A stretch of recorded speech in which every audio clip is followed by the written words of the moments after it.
a game, but it is absolutely not. Okay, this is the energy supplement from Just Move Supplements. That's right, it's damn near all gone, girl, and that's because I had to get that energy up so I can complete the workout, so I can give y'all this bottle, this transformation, get into it.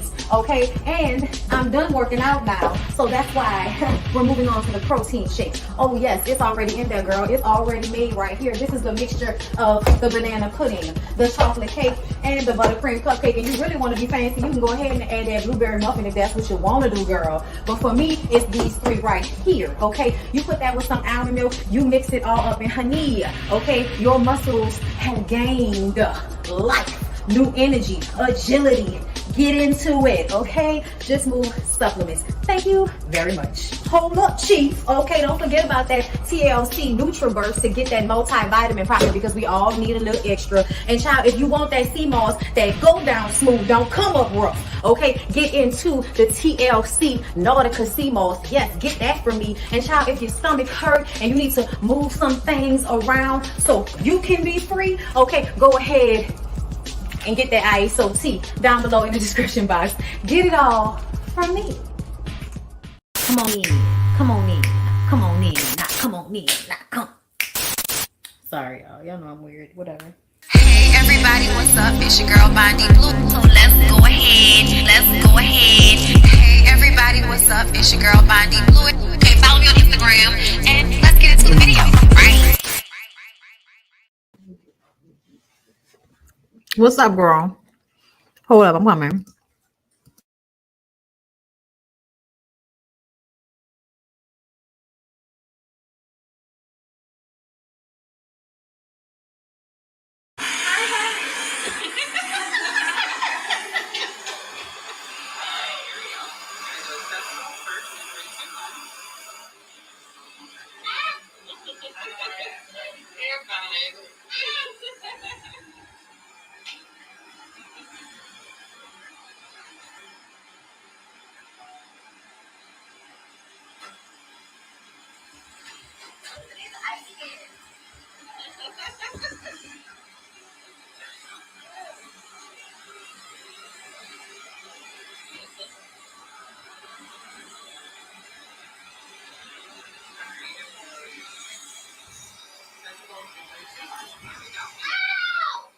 So,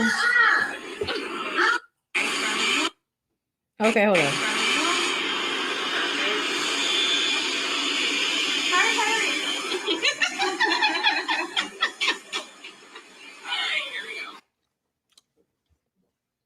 Girl, look like Portia getting Dennis daddy name, or is it Dennis name? Getting Dennis name removed from the other side of her neck. So Dennis daddy could be the only nigga with a tattoo on her neck. She getting Dennis daddy. She's getting Dennis name taken off of her neck. So Dennis's dad can be the only one on her neck. Because for the longest, it was the both of them. It was Dennis and his dad. You know. I seen she didn't, gave that nigga some of her youth. Child, Dennis daddy been looking a little younger these days. Look, that was just a little intro to some messy shit that was in my DMs before we get into Love and Marriage DC, girl. Baby, let me tell you something. I don't know what's going on. But I like to stay above the fray. So I'm going to say what I got to say, and I'm going to get the fuck up off here. Okay? We're going to do the call-in at the end, y'all.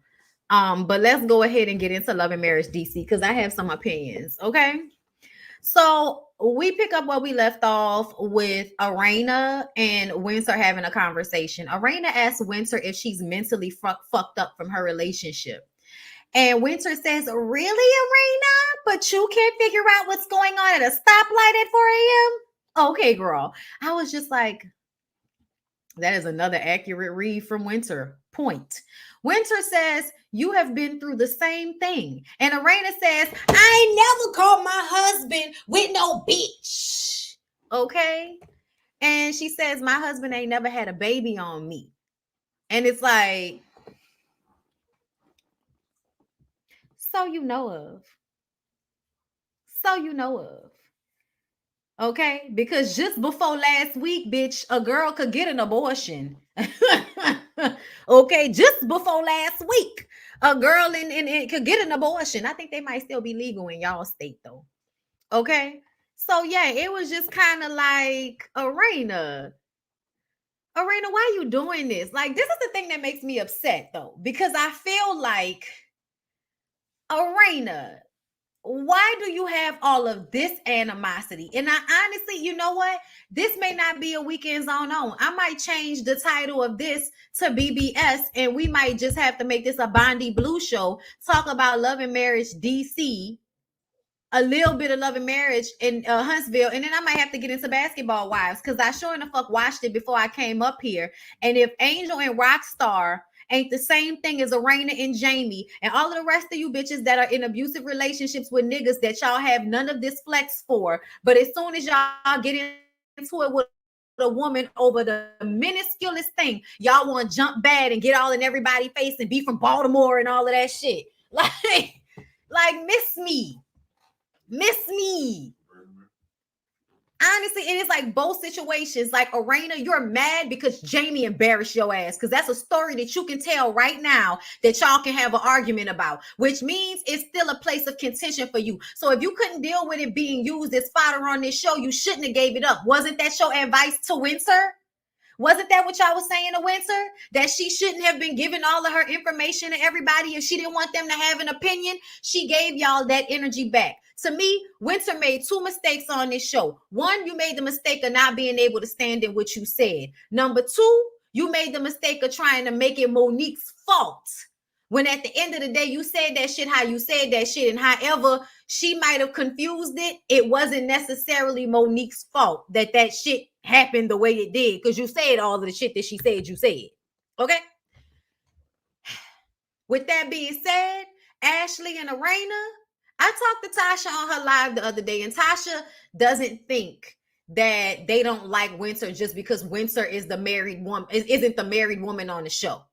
But I honestly feel like Winter has her shit with her. Don't get me wrong. Nobody's perfect. Monique has her shit with her. Nobody's perfect. Everybody has a part in the bullshit. And honestly, it's sometimes hard to review these shows because you know what's going on on the production level. And then you know what's going on a real personal level. And sometimes those things are conflicting. So it's very difficult. And I'm not talking about for me. I'm talking about as it pertains to what's going on the show. So if I know a part of the shit is stupid and it's fake and it's something that y'all are doing to drudge up drama, but there's a portion of it that's actually real, because to me, I don't care how you slice it. Ashley did not like Winter before they even had a fucking interaction on this show. You were whispering and cackling and mean girling the fuck out of Winter before she even stepped down off the stage to say boo to you.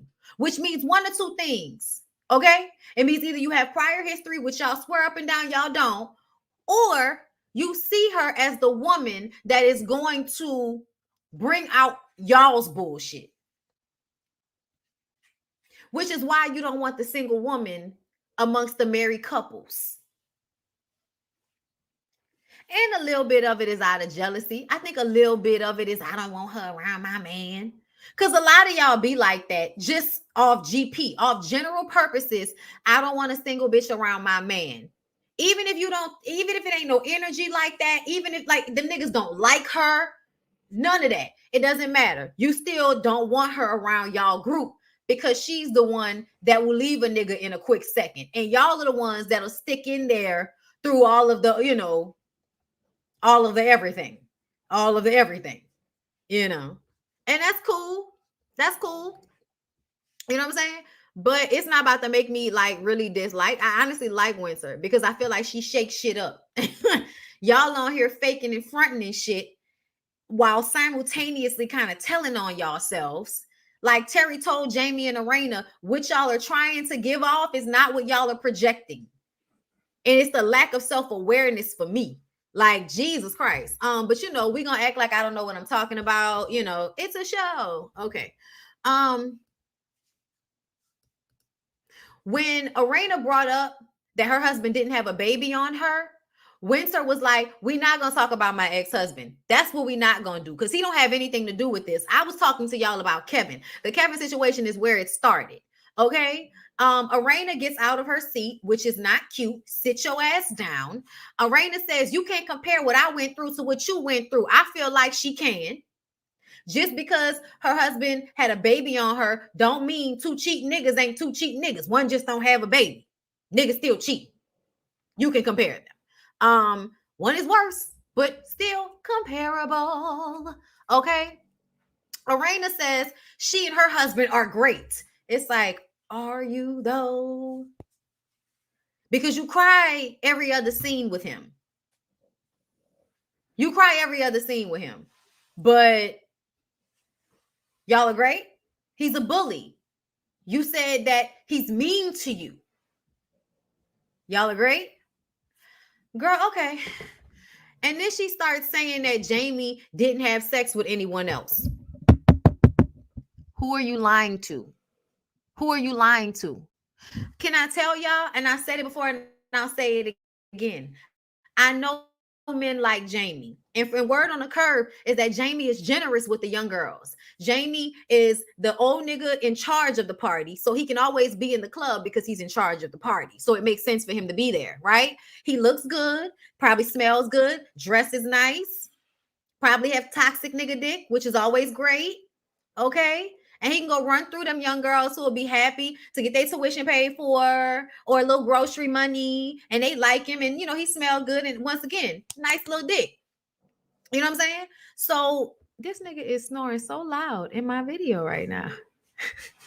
Y'all, Juvie is snoring so loud. It's okay. It's okay. I don't think they can. I don't know if they probably can hear him, but it don't matter. They'll be all right. Nah, he all right. Honestly, I feel like he may go through stages of when he is and when he isn't, but I don't see him turning down young cat that's coming for him. Like, I just don't. And like I said, y'all saw how quick people were to try to big Jamie up online, which means that there's a faction of women that will play their role for a nigga like Jamie. Okay, Jamie will be the nigga that got a bitch in an apartment somewhere that don't nobody know about. Like Jamie, that type of nigga, smooth as fuck about it. You know what I'm saying? You know, like he probably protect his wife better than most niggas and everything. Like really know how to keep their ducks in a row. But it's also because they're abusive, and so they have a level that they've kind of conditioned the people around them to move around in a way. You know what I'm saying? And that's what I'm reading off them. I could be wrong, but it's what I'm reading. I'm open to being wrong. It's fine. Okay. I'm not on Twitter. Don't at me. At least not about this shit. Anyway, because you know they like to tussle. They like to tussle with the folks. Okay. Juvie living his best life. Juvie is in the background, like sleep on the puff. Y'all should see him. It's adorable. I can't stand him. Anyway, but yeah, Jamie ain't had sex with nobody. Okay, girl. I said, okay, girl. No, because y'all, when I tell y'all this comes from a place of me knowing like there's a lesser bitch inside of me. I don't ever like allow her enough space to come up into, you know, my full, you know, situation. But there's a lesser bitch in here. Like, and lesser bitches understand certain assignments. They understand it. They can get it. Okay. They can see how it can work. And the lesser bitch in me can see how Jamie can run through some young girls in these clubs with no problems, with no issues whatsoever. Okay. I live in the Maryland area and Jamie is actually respectful in the clubs. I don't believe he cheats. Okay. You know what? You the first person that I heard say that. And like I said, I could be wrong. I could be wrong. He may not. He may not at all. You're right.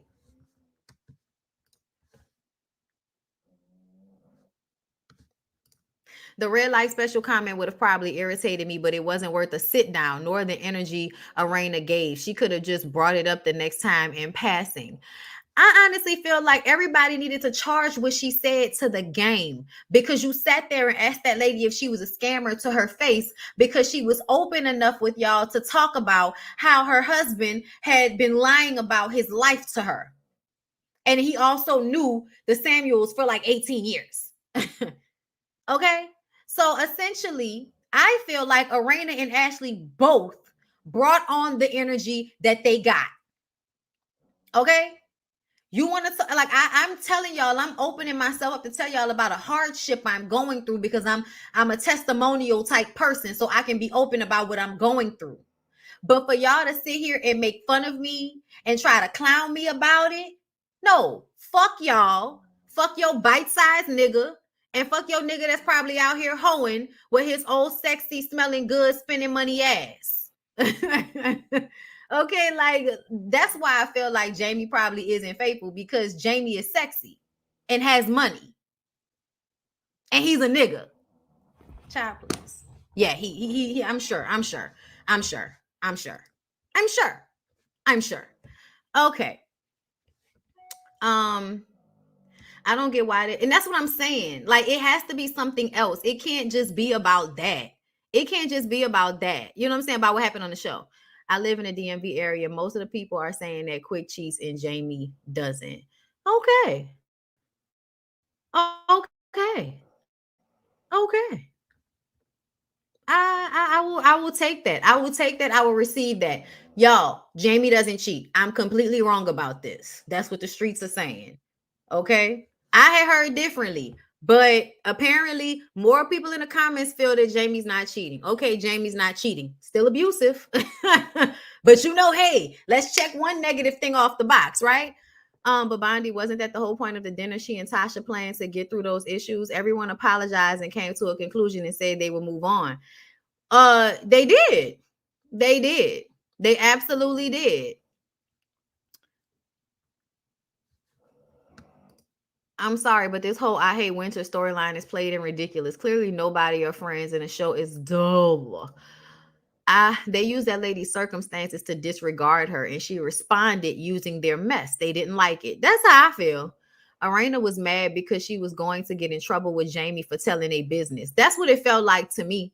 They're being mean to her, but a part of me is saying she asked for it because she brought it up out of nowhere and kept talking about it. I don't think she brought it up out of nowhere. I don't think we're on a reality show, y'all. We're on a reality show. Nothing is brought up out of nowhere. He got enough people to cap for him to hide in plain sight. People like Jamie, that's why he not cheating. It's funny how the friends of the show, Winter and Kevin, are becoming a storyline, and Winter is becoming the star of the show. I hope Winter gets a big raise. I don't think Winter's going to be back, because I don't think what I have noticed is that they're now forming the friendship. So if you notice, you see Tasha, Monique, Ashley, and Arena together, that's your show. Then you have your one that's on the outside that will come in and create drama, so the people that are main on the show don't have to really spill any of their tea. Friends of the show will come on, spill their tea, be an issue amongst the friend group, and then those people will be siphoned out, and then you'll bring in someone else. It's the way you can keep the main cast together without ever bringing out any of their bullshit. But they have bullshit, so it shows through on camera no matter what. Executive producers and producers on reality shows are very smart about this. They know that people don't want to really spill all of their tea, even though most people have tea to be spilled, especially if you've been together for 20 years. You got some shit that y'all have been lying to each other about over the years, or, it's always something. Okay. So I feel like the producers see what we see, and they know that Jamie and Arena and Ashley and Quick have issues and problems in their relationships that they like to glaze over. So the reality show is like, okay, if you can really hide your issues from everybody, I'd like to give you the chance to get on this reality show, make this money, and give me your best attempt to hide your issues. And then the people that watch are going to pick the issues up and see them and start to say them. They're going to fight against it. It's going to create the back and forth between social media and the show. So that gives you another aspect of the show. Like, at this point, it's a fucking formula. So yeah, they do want Winter to seem like eyeball out, crazy person, the one that we can have come in, create the drama, stir it up, and then get their ass on out the way. Like, that's exactly how it's being set up. But the truth of the matter is, I'm starting to feel like I don't know how I feel about none of y'all as it pertains to this show. Okay? Because, like, I feel like in real life, y'all, Monique is my girl. Like, it is what it is in real life. But this show shit, Nah, not a fan of the way it's playing out on the show at all. And be clear about what the relationship is between you and Winter, because we're fucking confused. Are you friends or you not friends? We know each other 15 years. We haven't really known each other 15 years. We just not hanging out. We haven't been hanging out. I get that portion, and that's why I say it's hard, because I understand the fact that we know that even on Real Housewives, they'll say somebody is a friend, and years down the line, you'll find out they was never a fucking friend. They was only introduced to each other for the show. And we know how you may know somebody, but you don't know them like that. You know what I'm saying? You know them, but you don't know them like that. So Monique is probably coming from a certain place, but I also see Monique using this show in a very strategic manner. So if you see that you, Raina, Ashley, and Tasha are going to be the main girls, you're going to care more about your relationships with them, especially when you're kind of made to choose a side, to pick a side. And I feel like Ashley is head mean girl and Raina is a perfect backup, right? She's a weak personality. She's docile, and then she pops up whenever she feels like people are her face, or whenever she feels like somebody is disrespecting her that's not her husband, then she feels like she gonna pop up and do the extra girl shit, which makes her the perfect person to be a number two. It's just the personality that she has. It fits into the number two role. Ashley fits into the number one role. Monique can fit into a number one role. So notice how Ashley and Monique, everybody's cool, right? Everybody's super duper cool because everybody is smart. Monique has the leverage of this technically being her show. But Ashley has the leverage of now being the shit starter on the show that everybody, likes, and that they wanted to create a villain out of, but she's keeping it real for everybody, right? So now she's going to put herself in a certain place where she's going to feel like she can really go at Monique at some point. When that happens, this dynamic will get very entertaining. But as of right now, everybody is playing it real close to the vest. That's why it's not popping like that, because everybody is being very strategic about what they share and how they come off and what relationships they value.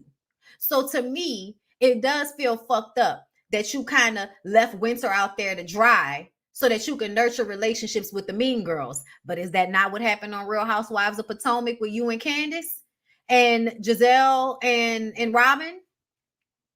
I would just be careful. I would just be careful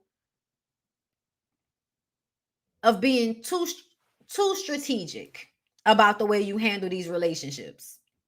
And I know that about Monique. This long watching her on TV, I know how smart she is and I know how she thinks about things. And I feel like, for the mom, know her like that. Like, let me be clear. But I understand the strategic mindset of viewing these relationships as their value, right? And a lot of the value is going to be placed on if these relationships can press forward on the show. And see, they've look, this is what they gave y'all, right? So these are the relationships that Monique is going to care more about. That's why she'll hang Winter out to dry unnecessarily. Because to be real with y'all, nothing that Winter said was that fucking deep. It wasn't. Y'all said shit. She said shit. Get the fuck over it. But that's not what y'all gonna do. Y'all gonna get on Carlos' little messy ass show. Y'all gonna talk y'all shit. Y'all gonna make comments on Twitter. And it's gonna be the men doing a lot of it, which makes me look at the men like y'all got a lot to say about other women. That's why I like Chris so much. Because Chris gonna just be like, whatever she said, God be with them. I'm just trying to stay blessed and hydrated. That's why I like Chris so much. Because Chris is not going to be the man that is going to get into this bitch shit like these other.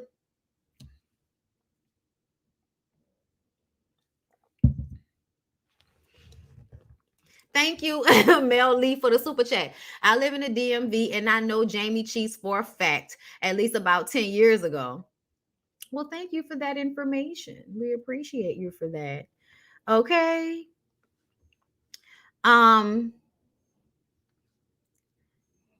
Yeah, they need to bring in some more friends. Arena definitely does give number two sidekick energy, personality, follower, tries hard to fit in, perfectionist. She's being strategic, but it's not a good look. She actually doesn't have to do it. I love Chris. I know she doesn't. But I also feel like she doesn't feel like she doesn't. I think a part of it is feeling like if this doesn't work, then this show won't work. So I need to make our relationships work because I want the show to work.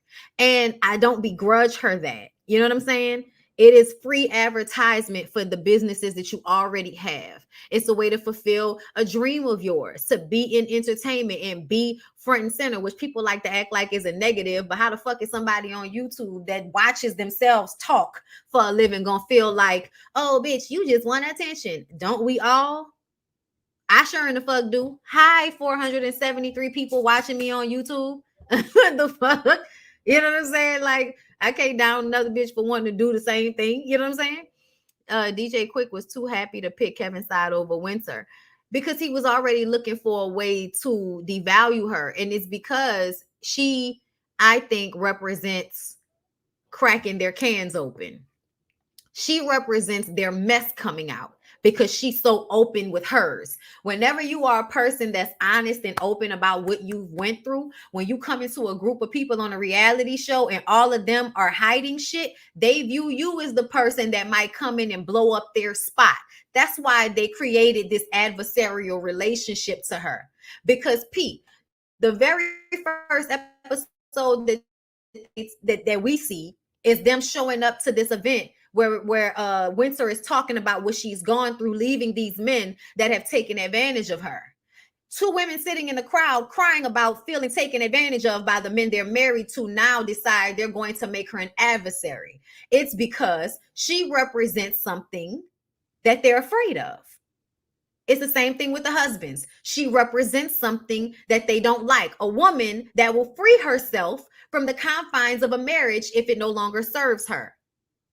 A lot of how marriage works is to make people feel like they need to stay in it even when it no longer serves them, because there's a fine line between giving up because shit got hard and staying in something for way too fucking long just because you don't want to start all over again or whatever bullshit reason you tell yourself to stay in a situation that doesn't serve you. Not to say that their relationships don't serve them. I don't think any of these people are going to break up, okay? But stereotypically, you guys, a lot of these relationships are one-sided because we live in a patriarchy where the men are supposed to be doted on, taken care of, and the women are supposed to, even be amazing, but then diminish themselves and carry the man on their back in some respect. And because the man is paying for shit, he doesn't view it in that way, but he damn sure doesn't like handle as many things in their overall family as the woman does. Women feel like they need to play that role. So when you put that shit on TV, it's going to show you how toxic it is for a woman to be giving up so much of herself just so she can say her man pays for everything. Because ultimately you end up still being in pain. You still end up being unfulfilled because even if you're living in this beautiful house and your husband is taking care of you and you don't have to work, you still want to come out with a book. You still want to have businesses. You know why? Because you need to have something that's for you and about you. It's most women's story in this patriarchal society. Like, that's just true tea. So, of course, that's going to play, as something we can argue about so that the show will be good. But the thing about it is at some point, tea has to be spilled or we're going to lose interest. Do y'all still give a fuck about the Scots like that?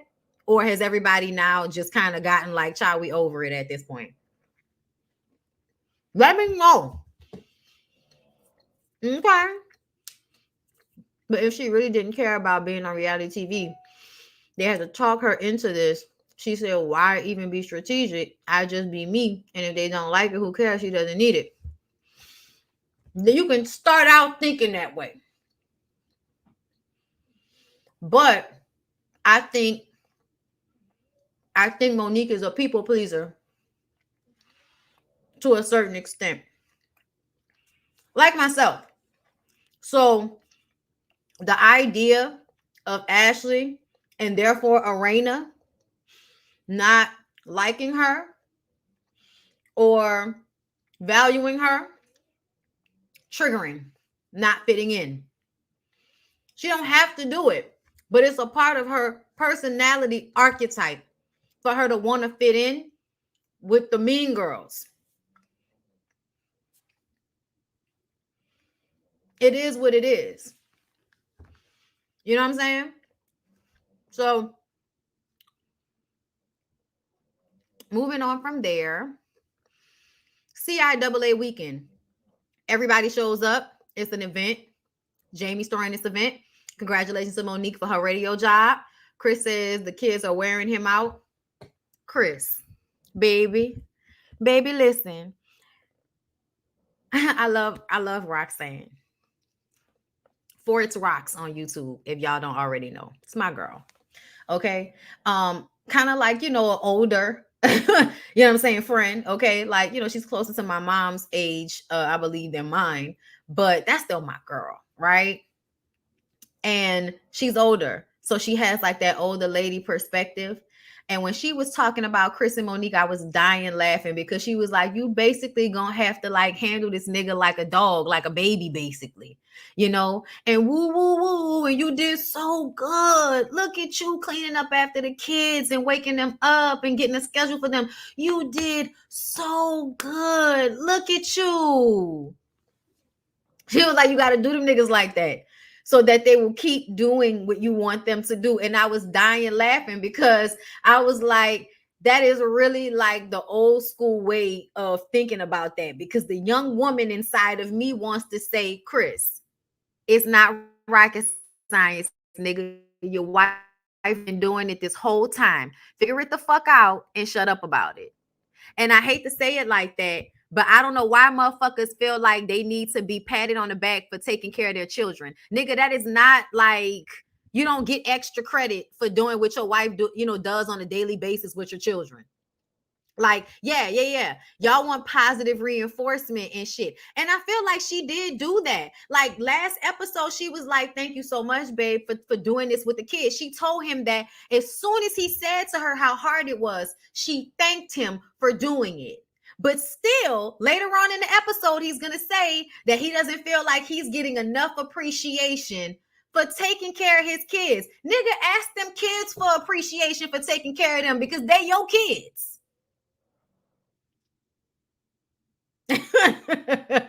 Like, I'm sorry, y'all. I'm so sorry. But you are not going to get me to feel like it's necessary to pat somebody on the back for doing the day-to-day duties with their own fucking kids. They're your kids, Chris. And I love you. And I think you're a great man. But I also think you want to be patted on the back for doing a life thing. It's like getting, get patted on the back for wiping your ass after you take a shit. It's what you know you have to do. So why do I need to be like, good job, Chris, you wiped your ass after you used the bathroom in order for you to keep doing it? No, you want a clean ass, right? So you just wipe your ass, right?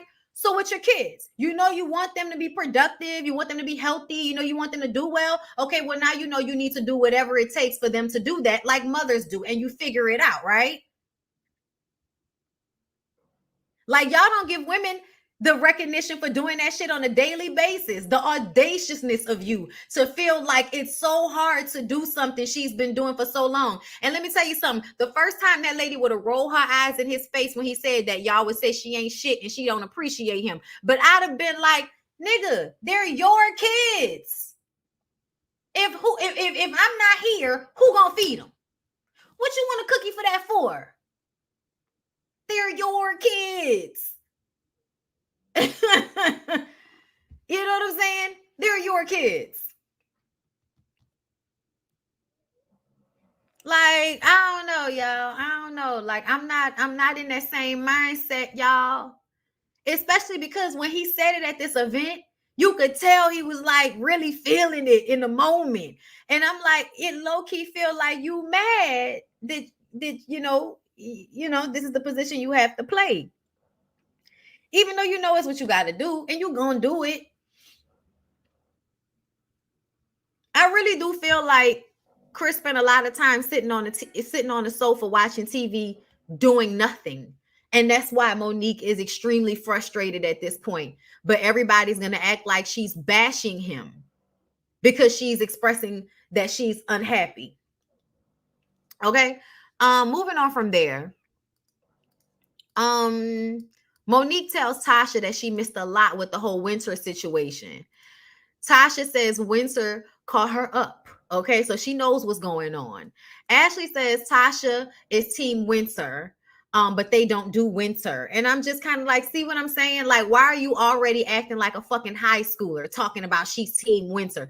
No, maybe she could just be a person that don't have no beef with that lady, therefore no need to take on your beef with her. And to me, Ashley, that's what your energy gives. Pick a side or I'm going to bully you. That's what your energy gave in that moment, which is why Arena so quickly falls in line, because she's already being bullied at home. That manipulation is already set into work on her.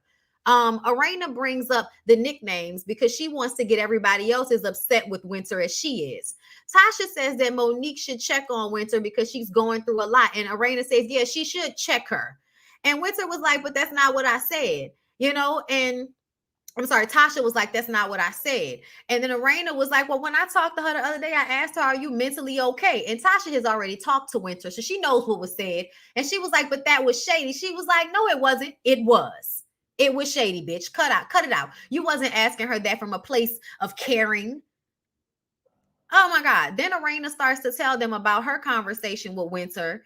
And Jamie wants her to stop because I feel like Jamie can see that she is caring too much about this Winter situation. And he also don't want that nickname thing. He don't want to have to explain that. He don't want that story circulating. So he wants this conversation to shut down. And he's trying to get her to be quiet, but she's still talking because all of the women are talking. Everybody else's husband is just standing, behind them, letting this conversation take place because they know we filming and this is a part of what they got to do. Jamie, on the other hand, don't like where this conversation is going. Jamie don't like where this conversation is going. So he ends up, I forgot again, huh? Y'all, I'm always forgetting. Whatever. I'll put it up as soon as this one is over.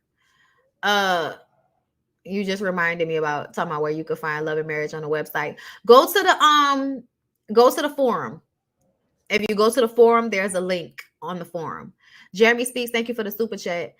Just want to say I love your channel and I've been watching you since the 9th grade, 2009, and you have been an influence on me and you inspired me to make my channel. I appreciate you, love. Thank you for the support. Y'all follow Jeremy. Check out his content. Thank you, Makai, for the super chat. Dealing with a man who can't handle constructive criticism or honesty is mentally and emotionally draining. I'm not shrinking myself. It is. And it's some type of abuse. Like, nigga, why am I walking on eggshells because you can't hear the truth? Yet you love dishing it out, but you can't take it. Okay? So when Jamie grabbed her face, to me, and I thought it was funny because Ashley was like, he can be aggressive. And Quick was like, well, I understood his frustration. And I did not like that because I feel like, Quick, you are so weak, man. I'm sorry, y'all. But whenever I see men validating other men and being wrong, that he's wrong for grabbing her face. But you're going to find a way to empathize with him. Oh, I understand how he felt. Why did he need to grab her face?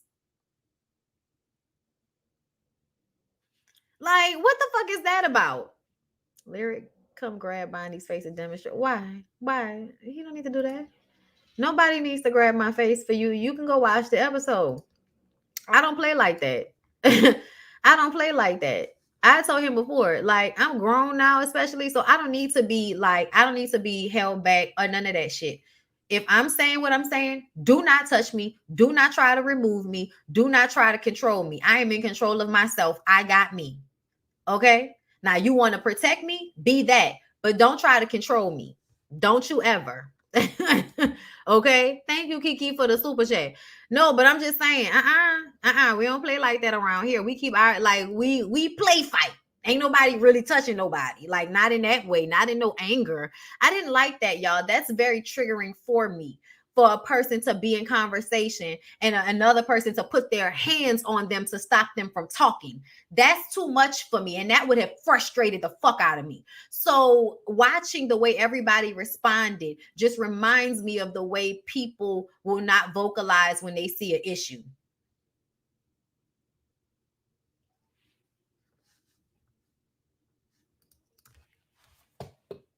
Is this what y'all got from this review? Let me know. I'll take a second. Is this what y'all have been getting from this review? Let me know. Since High Snob wants attention, I'm going to give him attention. Your bias for Monique makes it hard to take your review seriously. Monique can do no wrong in your eyes. Everyone else is in wrong. Monique is always right to you. Is that what I said? Because I feel like that's not what I said at all. So it makes me feel like you like to watch me and you just thought you were going to come here and get something. So this comment was what, copied and pasted into my chat section? Because you couldn't have been listening to what I was saying at all if this is what you got from what I was saying. Because that's not what I said at all. Actually read Monique the fuck down in this review, actually. So this means you're not listening to anything I'm saying, but you know what? I appreciate your view. I appreciate your view, but you got the attention you asked for. Child, listen, this is opinion-based commentary. You can call it whatever the fuck you want to call it. I know I'm going to call it how I see it, and you could take it or you could leave it. And another thing, I appreciate you, Elaine, but every once in a while, I get the clap back. Okay? I appreciate you. But it ain't no sweat off my brow. I get the clap back sometimes. Okay? But I just wanted to make sure, because I know that's what y'all do. Y'all like to come up in my comment section and say that I'm biased. And I say somebody's always right, even though I never say that. I never say that anybody's always right, because I never believe that anybody's always right 100% of the time. Ever. Child, I feel like I've been critiquing her the whole time. I don't know what anybody's talking about. That's how you know they ain't been listening to the review. They just came here to hate and give me their little view. But thank you. I appreciate it, though. You know what I'm saying? Thank you for coming through with your hating ass. All right. So let's move on in the commentary. Sometimes I need to give people this energy. I don't care what you're talking about. I can be a light bitch and then I can bounce some shit right to you. Okay. What you say to me bounces back on you. All right. Yeah, the conversation was over and everybody proceeded to have a good time and act like that man didn't just grab his wife's face in front of everybody to control her. All right. So Winter has Monique over to her house so that they can talk. And Monique says she was kind of triggered by Winter making those nicknames for their husbands. And I forgot about Giselle calling Chris Big Boy on Real Housewives of Potomac. Okay. Now here's my thing, Monique. If you felt like that, then you should have said in that moment instead of giggling with her about it, because the shit was funny. So if you felt like that about it, you should have said that shit in the moment. Winter says she knows she met with Arena and she told her at least her husband didn't sleep with the nanny. And Monique was like, and it's like, stop acting shocked. You know them hoes is mean. What are you talking about? Like, don't act shocked. You know them hoes is mean. And I feel like Arena is out of pocket. Okay? She was out of pocket for throwing that shit in that lady face like that. Winter's and girl, listen, and I would have been like, and my nigga don't have me in a chokehold mentally. Winter says she had to let her know all the drama that she's been having with the gutter Barbies. Okay. And then production asked her, what's a gutter Barbie? And she says, pretty women who aim low. I said, okay. Now, Tasha said what she don't like about Winter is Winter can be fake. That's because Winter's a church girl. Church people are always fake. Okay. They always are going to say, I would never do this and then do that. Like, it's church people shit. Okay. And, you know, I feel like Winter is kind of like going through like a metamorphosis of freeing herself from that. It seems that way. But either way, I still like her. I don't care.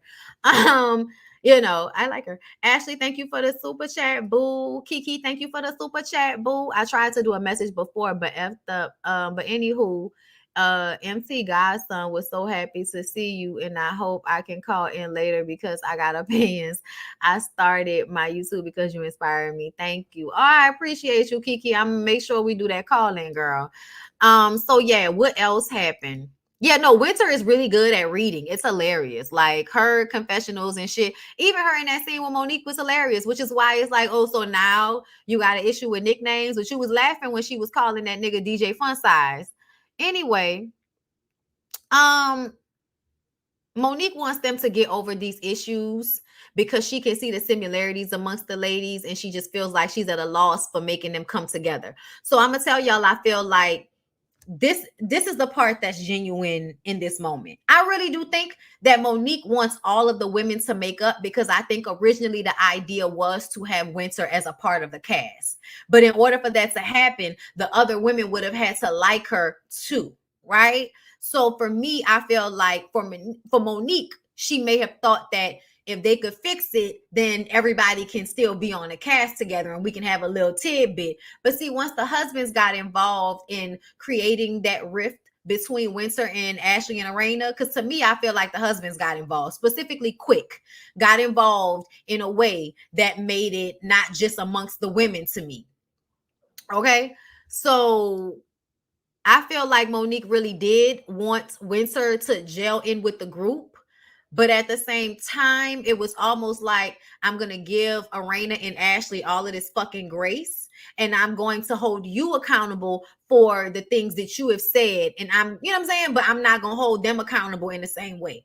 And I even though she's saying to Winter, you said some things, they said some things, I didn't feel like the energy was what I needed it to be for Winter, because Winter got emotional because she started to cry. She was like, this shit is still real for me. I'm still divorcing this nigga. You know what I'm saying? And Monique was like, well, the way you talk to me about it, it's as if it wasn't a big deal. Like, you know, and I agree with Monique to a certain extent, because Winter did not express that this was that much of a pain for her. She talks about it like it's something she's already over. So because she talks about it in that way, I do feel like it leaves a lot of space for people not to recognize how painful this situation is for her. However, I still feel like from Jump Street, Ashley and her little husband were not handling that lady in an appropriate manner, regardless to whether it was something that was old or something that was recent. I feel like, made whatever Winter was going through, like, you know, they made it a point to question her and to find out if she was a scammer when she's telling you about what her man did. And now your men are trying to find ways to make her out to seem like a liar and a scammer to invalidate her. It's triggering. And I just kind of feel like I would have wanted to see more support for Winter. Okay. But I also understand that in some ways, how am I supposed to show support for you when, one, you blame me for misunderstanding the conversation? I'm saying, if I'm Monique, you blaming me for the way your shit got back to them when you know this is a reality show. So you know that shit was going to get back to them. So why the fuck you acting like it was me that said the shit wrong when you know they was going to see this shit anyway and understand that you had all of these feelings about their man, like about their men. Okay. I understood that part, but I also feel like it's all about the show. It's all about the making the show successful for Monique. And that means the relationships have to be valued as it pertains to the show. And once Winter is becoming the odd woman out, you're not going to have as much care for her as you should have for her in this situation. And that's just on God. Okay. Tasha barely featured, but they harassing Winter. I feel like they're not showing Tasha because Tasha's life is more realistic. Whenever there's a person on the show that's more balanced and less of a caricature of themselves most of the time, they don't bring those people on the show unless they're the main character. Monique is already supposed to be giving you the balance, okay? Even though Tasha seems to be more balanced in the group, right? It's the same thing on on Love and Marriage Huntsville. Why is Stormy and her husband not shown more on the show, even though they're friends of the show? Because their relationship, their household, and their family probably is a lot more balanced in real life. Therefore, not entertaining enough to producers that want you to have shit that they can play with for years. And if they can see a couple trying to hide something, because producers read people very well too. So I'm sure when they found out about Jamie and Arena, they're hiding something. That's a couple we could definitely put on TV. Quick and Ashley, they're hiding something. Couple we can put on TV. Tasha and Ho, man, they talking about everything they've been through. It could be problematic, but essentially, you know, right now their relationship is not giving in the same way because they've been through all of their issues and they're open about them. You can't, like, you know, carry a secret out to be a storyline if the people are open about what they've been through, versus couples that try to hide shit. And when you try to hide it, the reality show and the producers, I feel like, almost make it their business to try to find different ways using different avenues and different people to get your shit to be put on Front Street. Whether that's by using social media, using other people on the cast, okay? But yeah, I definitely feel like this is, Monique seeing this from a reality show perspective. But be very clear, Winter is seeing this from a reality show perspective as well.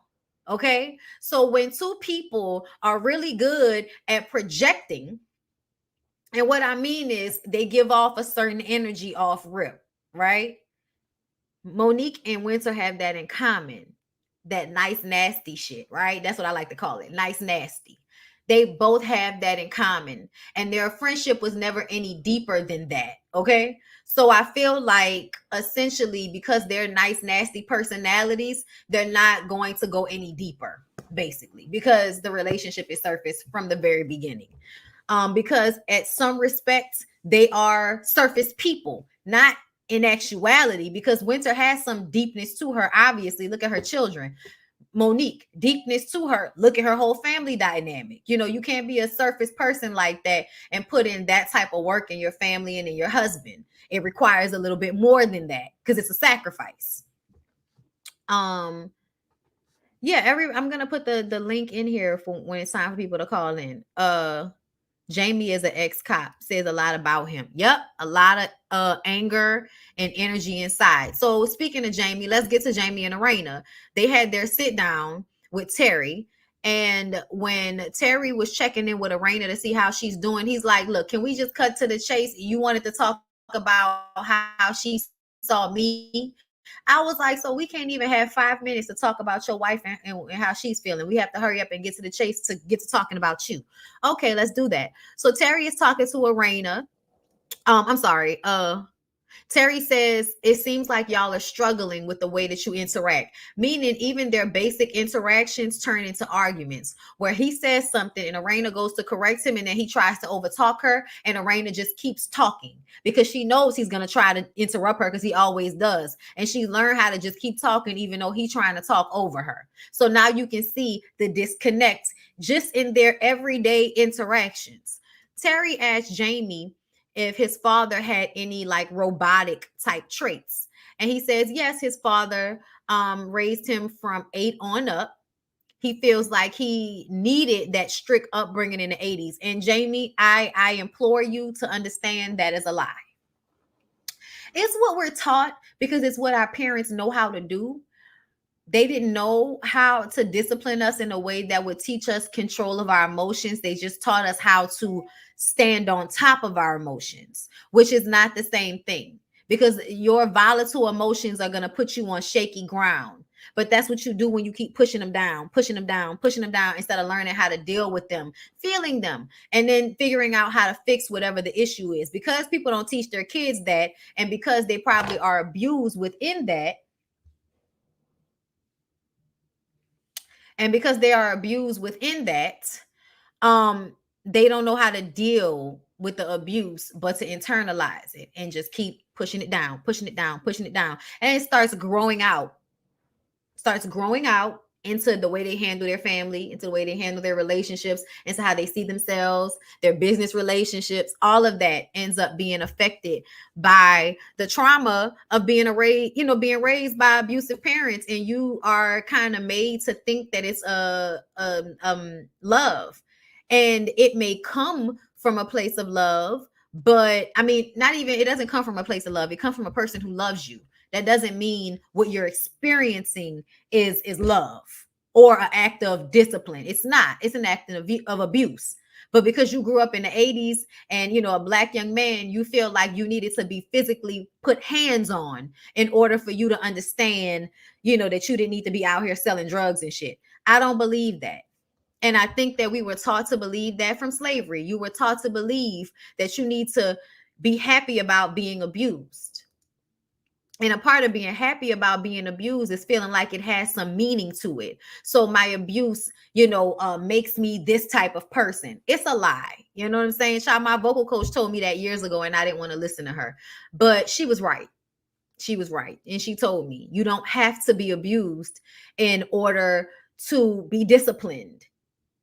They don't have to be mutually exclusive, but a lot of Black people don't understand that because we are not taught discipline in a safe way. We're taught abuse because we live in a system of racism, so we're abused.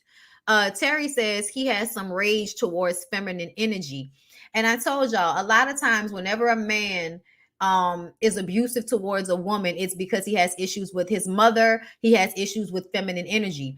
The fucked up part about Jamie and Arena is that Arena represents all of the things that Jamie has some type of rage for. So now he's in this relationship with this nurturing, woman, and he feels the need to control and abuse her out of anger from probably not having his mother a part of his upbringing to help him develop his heart chakra, okay, or to help him develop empathy for his partner. To me, that's what Jamie is lacking. And I feel like that is a very serious thing for a man to lack empathy for his wife. And we've seen him lack empathy because whenever Arena is in some deep space of sorrow or emotion, his response is not in like or in kind. It's to tell her to stop because it makes him uncomfortable. Why does her pain make you uncomfortable? Probably because a lot of the times you're the cause of it. And you don't like that makes you feel bad because that doesn't go with the perfect image. She's not just about image, he's about image as well. And I think that him overreacting to things reinforces her need to be a perfectionist. So in essence, there are two people that probably at one point had a lot of passion for one another, which is why they're still together. Because that passion does turn into like codependency and love on some level. Of course, you have children with people, you love them, but your existence with them is based on your trauma. Your whole relationship is based on your own traumas. Him wanting her wanting him seems like some type of trauma bond. Our separate traumas go together and accentuate the other. So he makes her more angry. I mean, she makes him more angry because she probably is in some ways the energy like his mother that he hates that he didn't get. So he wants it in a wife, but he resents it. So that agitates his anger issues, being with someone that represents something that he both loves and hates, needs and hates. Then you got her that wants to be perfect and is with a man that forces her to swallow how she's feeling and present herself in a certain way in public, which is something she's already, good at from childhood. So he reinforces her to be more of a perfectionist, which makes her diminish herself more. It makes her be able to take more pain, high tolerance to it, actually. It's crazy. And it's very volatile, very volatile. Thank you, Stay Hungry, for the super chat. Can you please start the show over? I just woke up out of real life is waiting. Leo, thank you for the super chat, love. Let's see, what are y'all saying? I feel like Ashley is too outspoken to let quick slide. In addition, Jamie, you think that? Jamie and Arena are the epitome of look good on the outside while the guts need cleansed. He likes sweeping things under the rug. Exactly. Disrespectful, and they can't understand emotional intelligence if it decided to drop into their bank account in the excess of $1 million. And the sad thing is they have enough money and fluid money influence to access to have all of those things in order. Jamie is little fizzle pop. Lord. Wait, hold on, what else? Okay, I know I'm biased about your analysis of this show, but I'm seeing what you're seeing, Bondi. I hate the way she shrinks herself for him. It's sad. It's sad. It's sad. And then I feel like we're seeing it on all of the shows, like watching Kimmy. Oh my God. But when Terry asked Jamie if he loves Arena and then they end it right then, I was like, why did they end it right there? But I feel like we know he's going to say, yes, of course he loves her. Of course he loves her. But what is love? What is love for him? He needs to define what love is for him. Okay? That's what that is. Define what love looks like.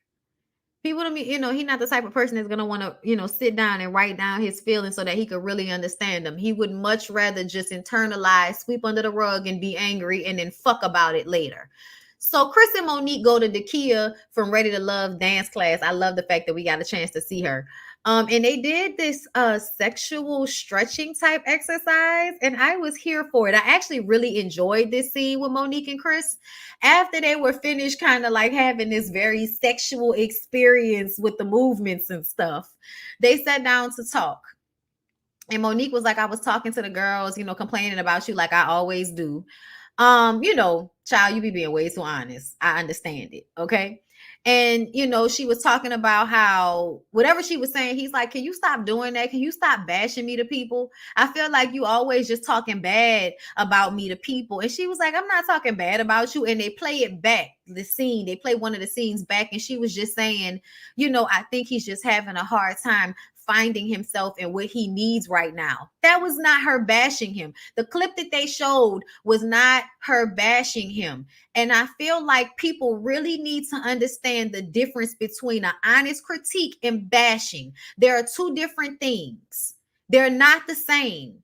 Okay. And I feel like her expressing her angst with him, her aggravation with him, is not bashing. She really should be able to talk to her friends about however she's feeling about her marriage without it being perceived as I don't love my husband. I think that it goes without saying that Chris is a great provider, that Chris is a sweetheart. He's a good man. He's a good father. He loves his wife. He loves his children. He takes care of his family. He is extremely successful. He is extremely rich. There is not a lot bad that anybody can say about Chris. So I don't think Monique feels like when she's talking about the issues that they're going through, she's bashing him, because it goes without saying how good of a guy he is.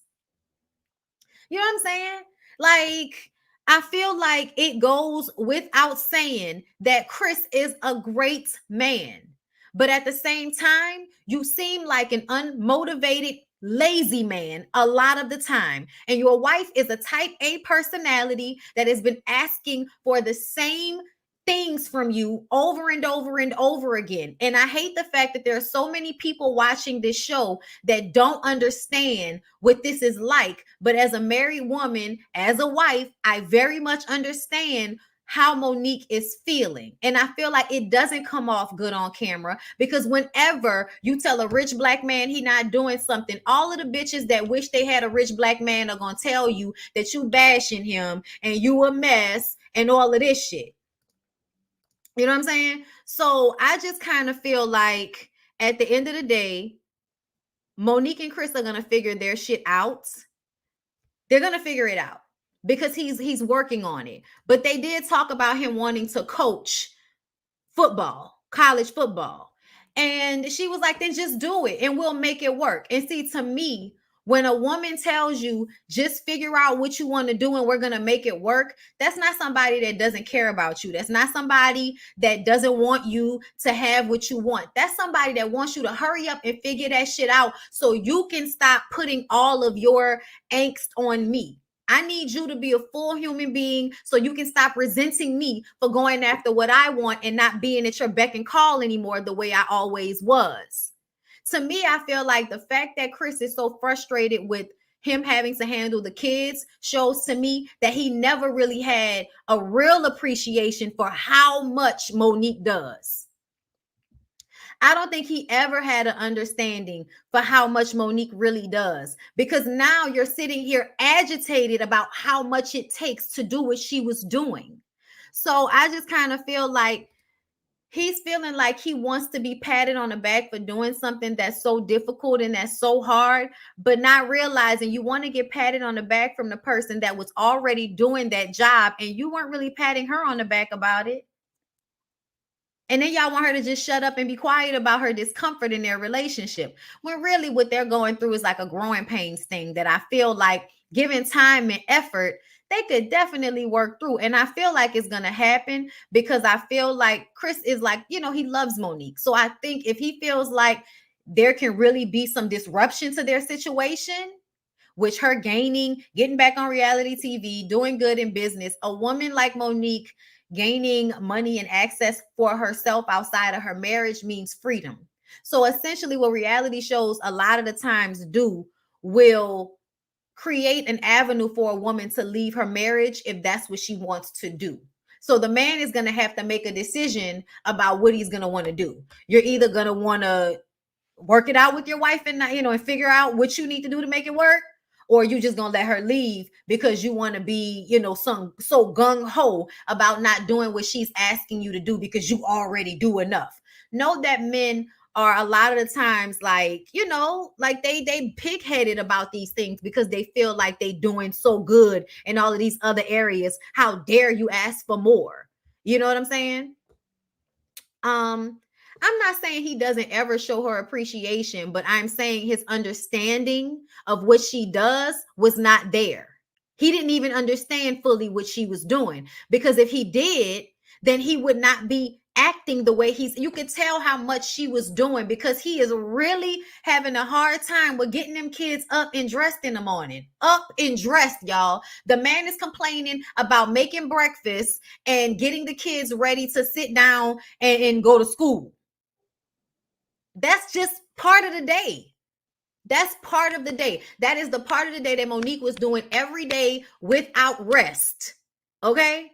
So for me, I just kind of feel like you're now this upset about something that she's been doing. You can't possibly have fully understood or appreciated what she was doing if this is your attitude to it now that you have to do it. Okay? But that's my opinion. I could be wrong. I don't care. But y'all here to hear me. So there's that. Like the video. So, but they little lug and they hug and laugh and all that when she fell on top of him and stuff. And I was just like, listen, y'all can say what y'all want to say, but I feel like them people going home and fuck. That's another thing that'll keep you in a relationship longer. Good sex. Okay, let us be able to fuck and just go on a vacation and forget about what we was arguing about and watch 10 years go by with me still having the same gripe. Y'all, it's very easy. And they have nannies. That's how you know, because essentially the nannies can only do so much.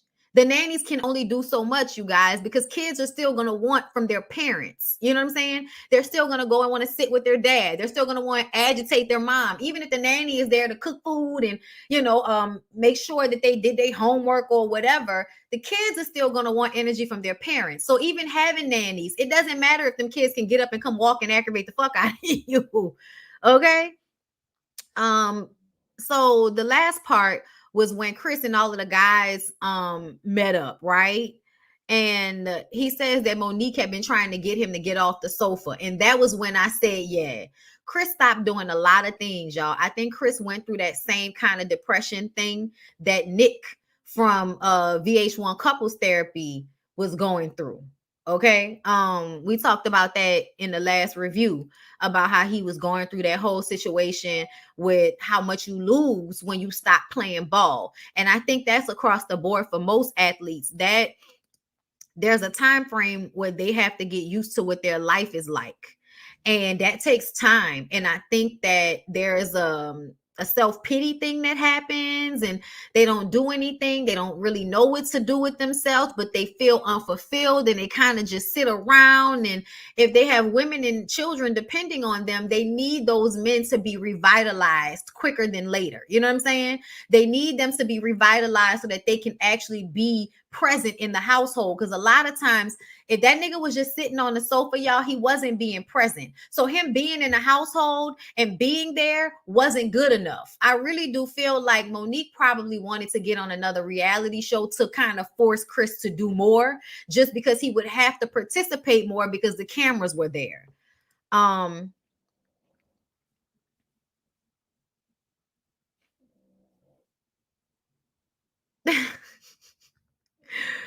It's so funny. Monique is a rich housewife, first world problems. I get being a mom is hard, but with her money, resources, and nannies, I don't feel bad for her. Sorry. You don't have to feel bad for her. That's not her problem. Like, her problem, what do you think her issue is for you to feel bad for her? Resources, nannies, all of that. What she's asking of her husband is very much a every world problem. what she's asking for in her relationship. Like, that's the every world problem. That has nothing to do with finances or resources. That is not their issue. Money has nothing to do with their issue. And I don't have money like that. And I'm telling you that I have gone through something similar to what she's talking about with him. And a lot of people might go through the same thing. Do you know how many young men, like coming out of college, don't know what to do with themselves when they used to play ball and now don't have another dream? Like, I know niggas that live in the hood that's one of their main issues, is that they couldn't figure out how to revitalize a dream or a passion for themselves once their college dreams of playing ball went out the window. So that's not just a first world problem, and how that ends up affecting them in their lives. And then by product, how that affects the women that they're in relationships with and the babies that they have while they're trying to fill that hole.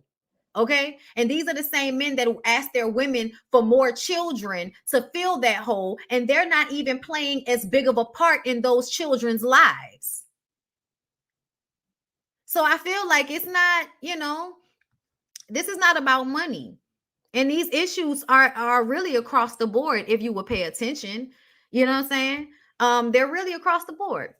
But yeah, so Chris and the guys get together. Kevin comes in with an ebook that him and Winter wrote. Then he came with his binder and his paperwork to show the guys, here that somebody else. Chris, was like, didn't you say it was somebody else that was doing the scamming? And y'all, let me tell y'all something. I didn't get anything from their conversation. I didn't get anything from Kevin's conversation with the men. I didn't. And I'm going to say what I've been saying this entire time. I feel that Quick and Jamie and Chris know that Kevin is on bullshit, but they're doing this keep the lie alive solidarity shit, where they know another man is lying to them in their faces, but they want so badly to see themselves in other men. Okay. And I noticed it's about good men like Chris. Okay. Good men like my husband, like my cousin. Okay. Y'all will empathize with another man when he's being called to task for some fucked up shit, right? Whenever he's being held accountable for something he did, y'all will empathize. Oh, I just want them, to, figure it out. And I want them to do better. Whatever the situation is, you will see yourself in that man, even though that man is not like you. And if you actually ask yourself, has anybody actually accused you, Chris, personally of scamming them? You have a lot of businesses. You've been in business with a lot of people. Has anybody ever questioned your integrity in that way? Probably not. Then ask yourself, why are you aligning yourself with someone like Kevin, who you don't believe nothing he's saying, but you're going to go along with it because you want to have this camaraderie with another man? Because in this society, men have a camaraderie that we're going to bullshit the women, and we all have to agree that we're bullshitting them. And then we all have to agree with the bullshit that we're bullshitting them. And then we got to believe each other's lies and shit. Okay. So to me, when those men were meeting up, the only thing I saw was 3 men listening to another man bullshit them, recognizing that it was bullshit and deciding that they did not want to embarrass that man. So they were going to go along with what he was saying. That's what Chris feels like to me. That's what Jamie felt like to me. Jamie is in the middle of Chris and Quick, because Quick just wants evidence so he can, demean and degrade Winter, because Winter called him DJ Fun Size and tap danced on his insecurity as a small nigga, right? So he gonna act like that's not an insecurity for him by talking about his big dick. But if it wasn't an insecurity for you, you would have laughed it off, and you wouldn't be trying to find more evidence to make this woman out to be a scammer when she's not the one that defrauded a corporation. That was Kevin. So who did Winter scam exactly? Quick. Who did she scam? Because we were talking about Kevin defrauding the company that he worked with. Not the same thing as her reading y'all down for what y'all wives decided and what you, Quick, decided to come at her with. Y'all went at that lady first. Don't have such obvious pitfalls and shortfalls. Don't have such obvious insecurities next time, Arena, Ashley, Jamie, and Quick. When you want to read somebody, please be prepared for that read to come back to you. You want to call somebody a scammer? Okay, well, get ready for somebody to call your nigga little and to call this other nigga a controlling alcoholic. Like, and I'm not saying, listen, I don't know that men, I don't care. But what I'm saying is, don't get on no fucking reality show and laugh and try to embarrass somebody. And then when they give you that energy back, now everybody wants to play victim and be mad and act like Winter's a crazy bitch that's scamming everybody. Oh, is that what the narrative is? Okay. Now, there's 728 of y'all in this room. Do me a favor.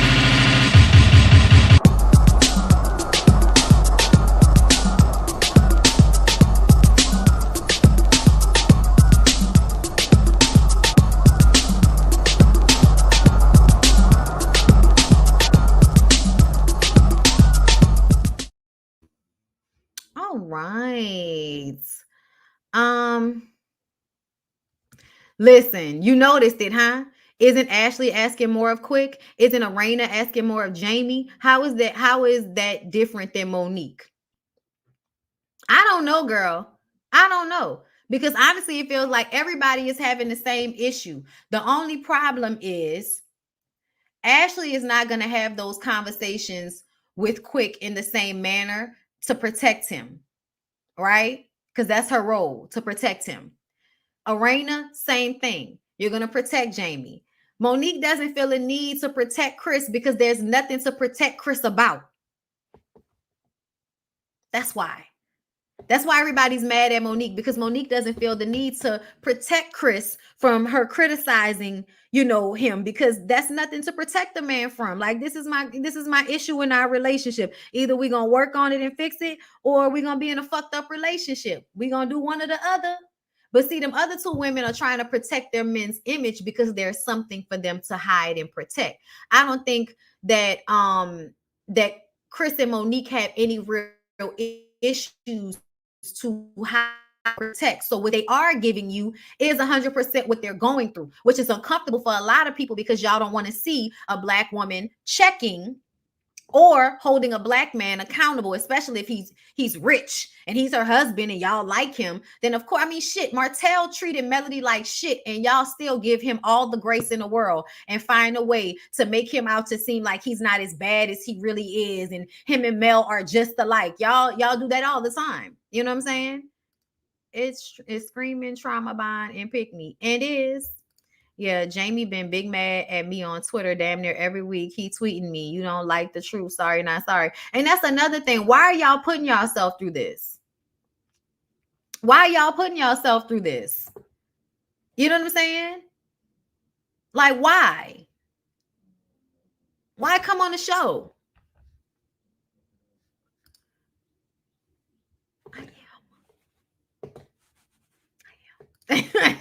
Y'all, this is one of my favorite robes, child. Okay, and it's still smelling like the fabric softener. So y'all know it's cold in my house. It's been raining outside, so the air, it just be cold in here. Girl, I gotta stay with a rug, a real nice robe. Y'all get ready for my robe line, okay? I'm working on it. All right, so let's get into Love and Marriage Huntsville.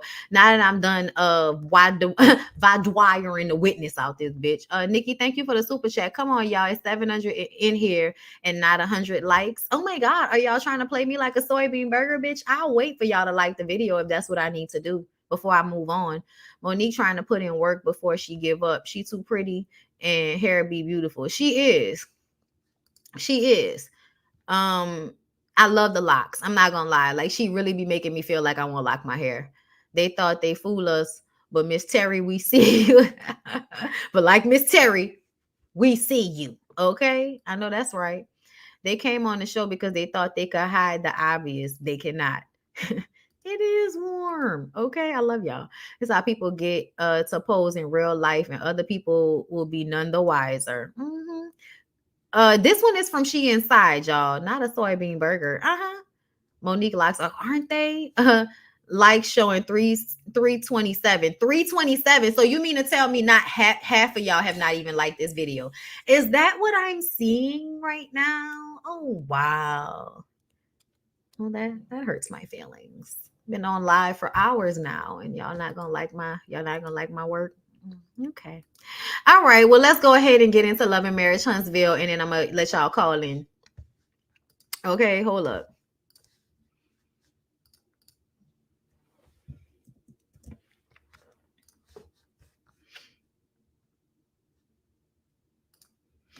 Okay, there we go. So let's see. What do I want to talk about first? So this whole episode of Love and Marriage Huntsville was basically, I feel like all of the men setting themselves up to cheat. Also, the women are trying to get all of the men to go on this retreat with Dr. Francis and his wife. But Lewis is telling us he's not getting enough sex from Tiffany. I DM Tiffany hoping that she would like give me some clarity, because I want y'all to understand how stupid y'all issues sound. You want a baby, he wants more sex. In order to have a baby, you have to have more sex. What the fuck are we arguing about? Y'all both want the same thing. He wants sex, you want baby. You have to have sex to have baby. Have sex, have baby. So please explain to me why every episode, Tiffany and Lewis, I'm hearing, I want more sex, I want a baby, as if those two things are conflicting. Make it make fucking sense for me, because it doesn't. Thank you, Monique, for the super chat. I appreciate you. Okay, moving on from there.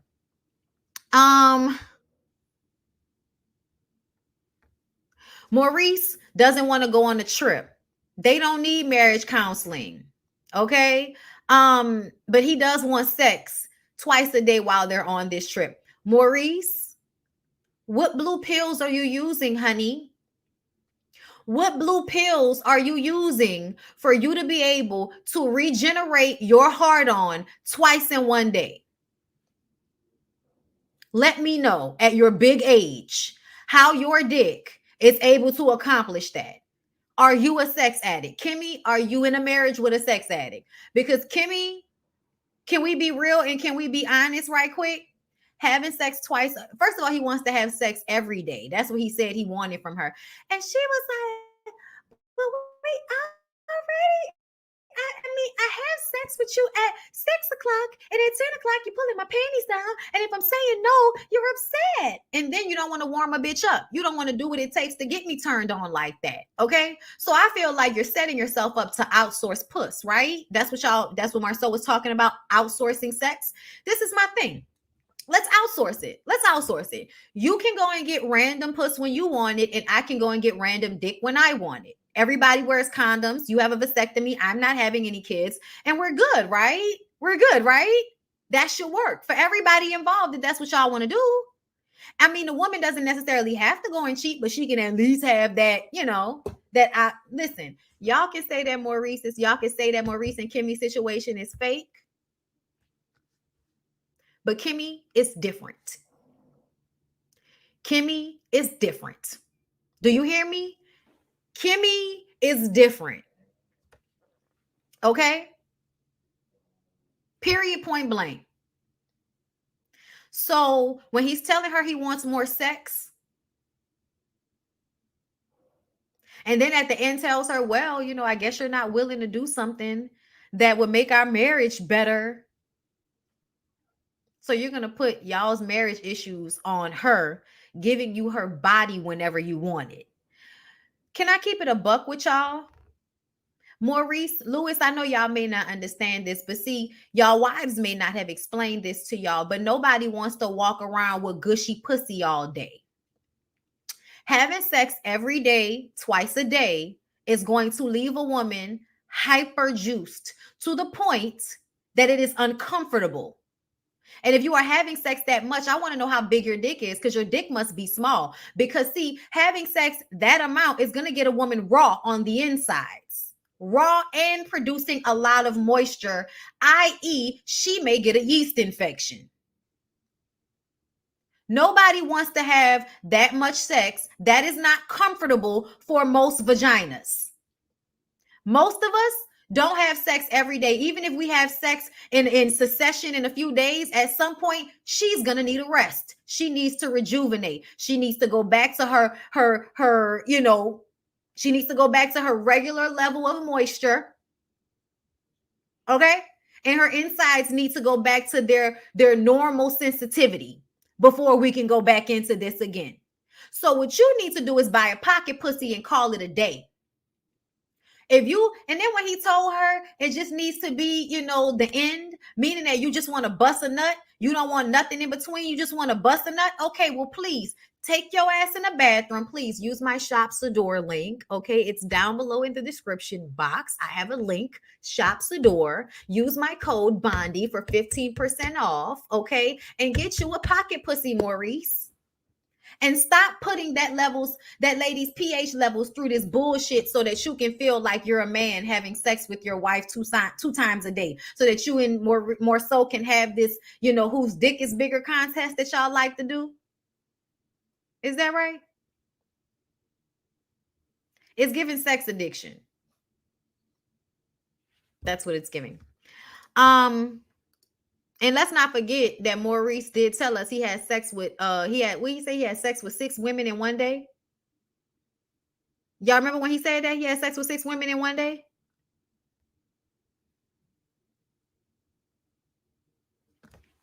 Let that marinate. That at one point you were having sex to that level, and now you're talking to Kimmy about fucking twice a day for you to go on a relationship retreat. Nigga, what?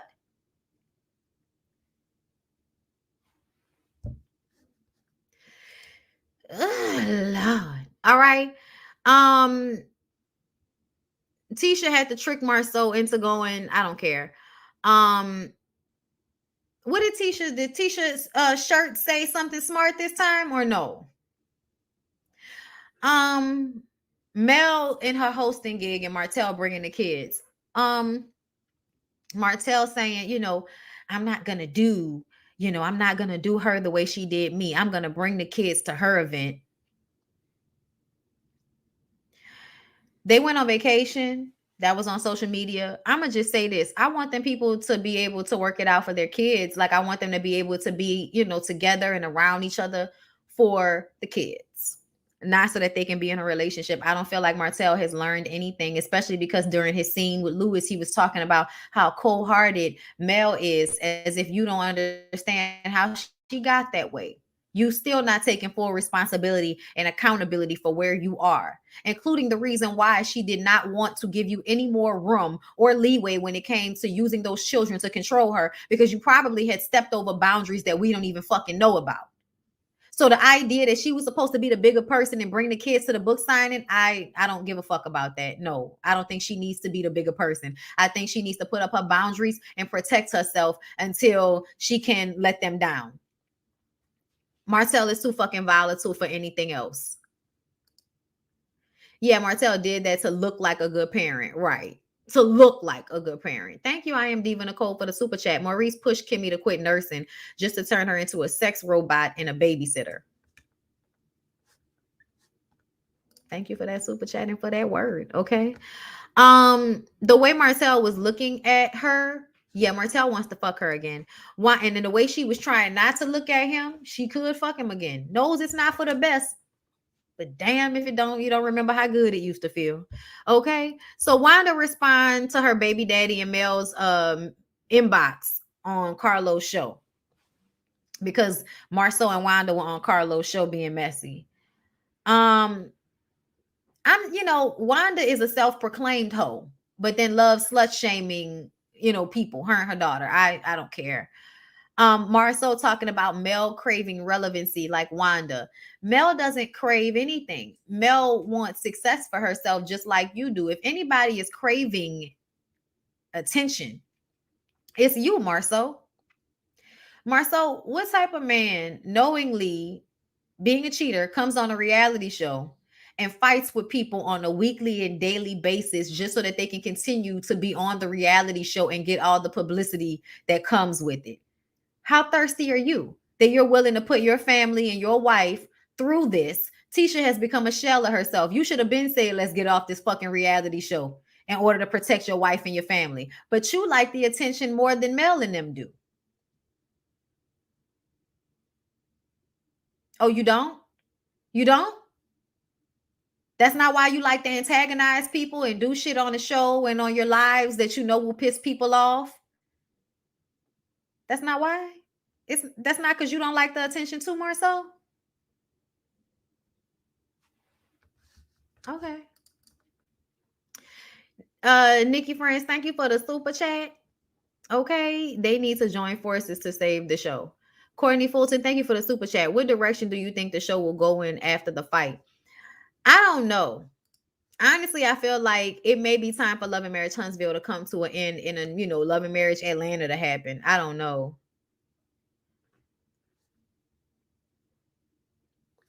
What's Mel's relevancy is a reason he Marceau has a motherfucking job. Exactly.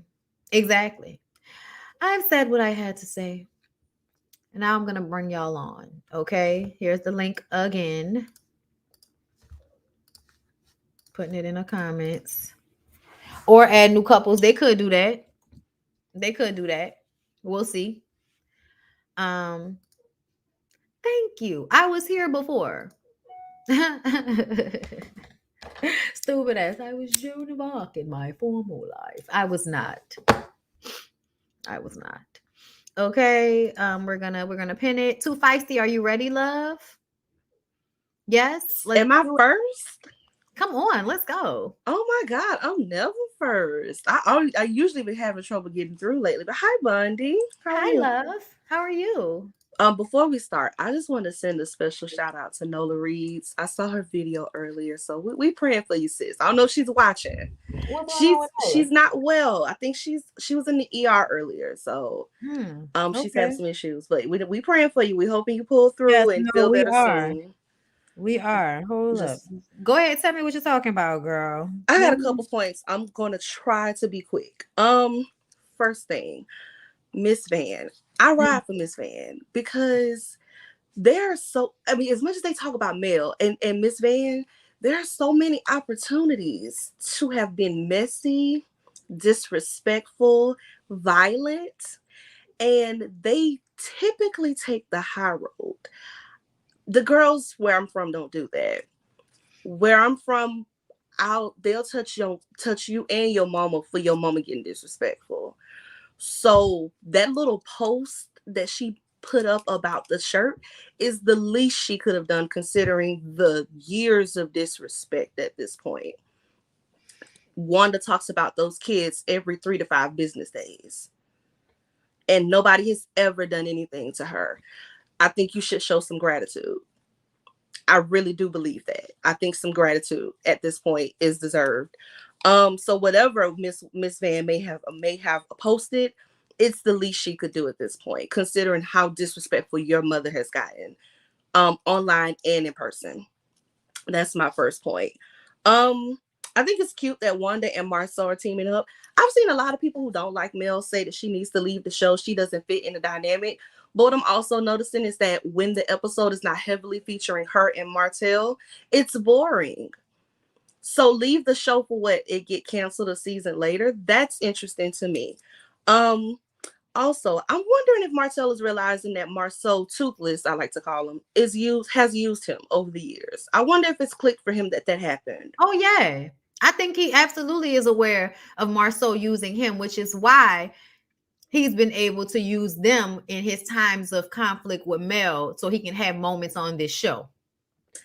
It seems like they're benefiting more from it than he is, which is why I'm wondering, like, does he really? I wonder if he realized he lost the upper hand a long time ago, and maybe that's why he's crawling back to Mel. That might be because that's why, because they definitely used him, and the fact that like all of them, including Wanda, I've been saying this for weeks. They all are playing in our faces, especially Wanda and Marceau. They're all playing in our faces. And if you're smart, it's clear as day. The only person who is like not involved is Kiki, which is what the problem is with Kiki, because it's like, you went off script. This is not what we told you to say and do. But they all are in cahoots.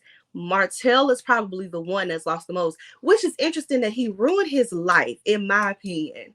All in the pursuit of seeking Marceau's approval.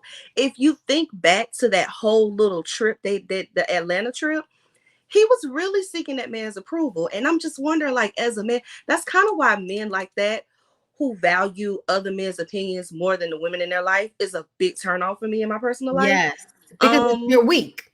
It's very weak. You're It weak. is very weak. Something just screams ill to me about that. But even the way he called them up, I have this whole thing going on. It's all centered on me, but I just want you guys to know, see, I can start a business too. But this is the same man who you had to go out of your way to financially help and put on because he didn't really have much going on. So why is his opinion so important to you? Peep though. Peep. When Marceau was talking to Tisha this episode, at the end, he was like, you sure you don't want to invite Martel? Because Martel gonna come and he gonna take up all the attention because he is far more problematic when it comes to like counseling. So I think Marceau knows that he can use Martel to get the attention off of him. And they also are doing that too to isolate Mel because y'all don't even like Tiffany and Lewis, but we're inviting them because they're a couple, but you don't like them. And Marceau was like, why are we inviting them? What is the point? But you're doing this to isolate her because she doesn't have a lot of allies on this show. I recognize it. It's cute in theory because, again, like I said, when it doesn't heavily feature her, or when she doesn't do the things that all the people seem to get riled up by and say she's sneaky and just like Martell and all this other stuff, the show's boring. It feels like a filler episode. So what are we talking about? Y'all want her to leave the show, but what are they going to talk about if she leaves? Who are they going to be mad at? Who are they going to blame? How does that work? It's interesting to me, but I definitely see them trying to pull Tiffany in, and I don't know how that'll play out. Tiffany can be a little wishy-washy, but at the same time, I think this is all like a job to her in a way. I don't think she takes this serious, so I don't think it's a matter of loyalty for her either way. I think she's gonna do what's beneficial to her. Stormy said that when Stormy was on, she was saying how people be, fighting and shit, and in the next moment they cool again. So that's why she don't take none of it seriously like that. Yeah. Day for the super chat. I'm got one more point. I don't want to pull up anybody else's time. So I don't watch Love and Marriage DC. I actually didn't watch Huntsville either. I only started watching it because I kept watching you guys' reviews and I got intrigued. So actually Huntsville is the only reality show I'm watching right now. But in terms of the stuff that you say about DC, I definitely agree without even knowing the whole dynamic of the show about what the men are doing with Winter. And it's actually very similar to what the men are doing with Mel. Whenever a woman comes into a situation and she's a threat, men always go out of their way to invalidate that woman and what I refer to as poisoning the well.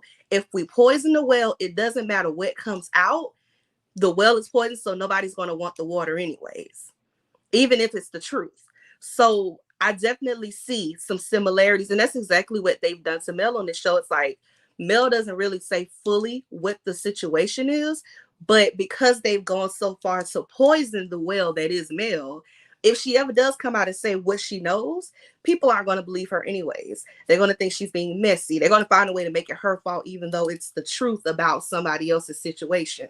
That's why I think she's never said anything about Tisha and Marceau and what T really is, because I think she knows. I just think she hasn't said anything because she know the way they're going to perceive her. And at the end of the day, it's important to be endearing to the public. There may be people who dislike her, but if she sprays their information, people may want to dislike her even more. And she has to still remain liked on some level to be successful in entertainment.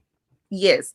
In terms of Winter, because that is the dynamic that has been set amongst that friend group, there's no repairing that, especially with the women who that's how I feel essentially are pick-me's.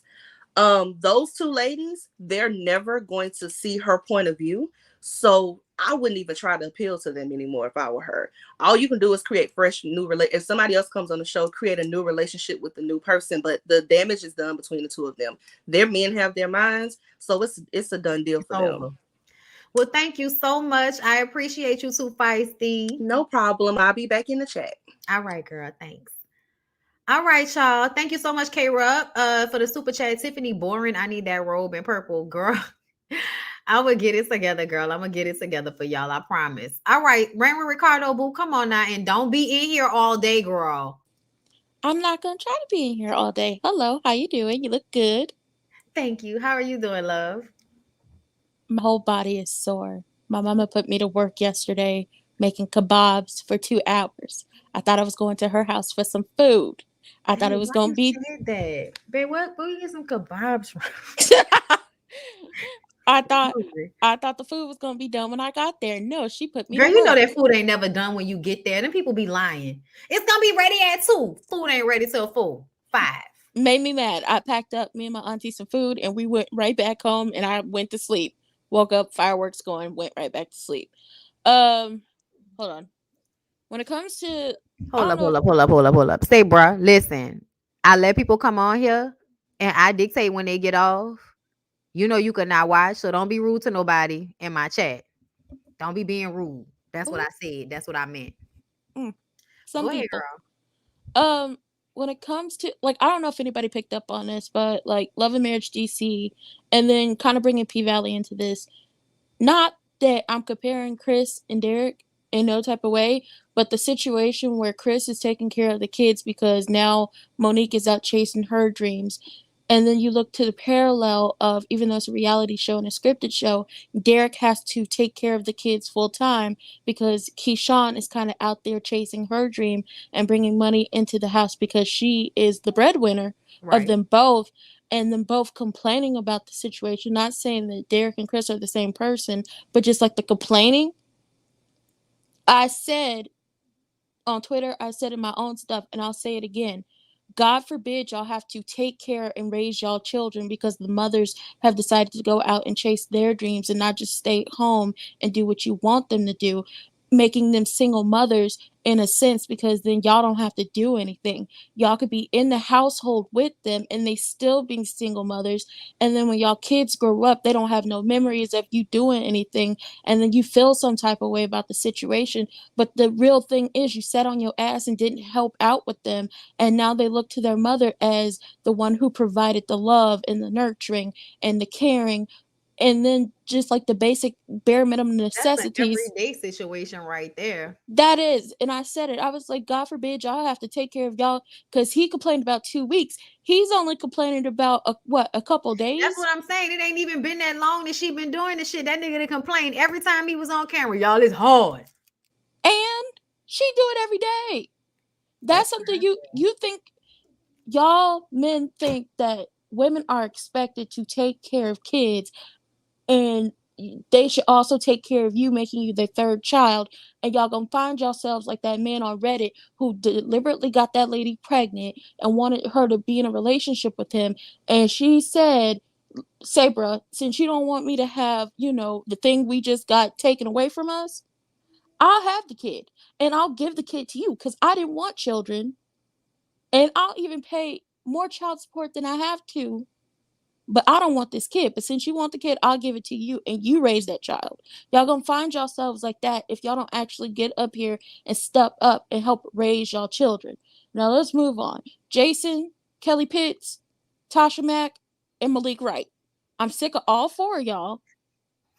Wait a Oh, minute. Who the fuck is Tasha Mack and Malik Right? Ashley and her fun-sized husband. Except Girl, Malik not wasn't mother fun and size. son. Not Yeah, mother and son. she treat him like that's her child.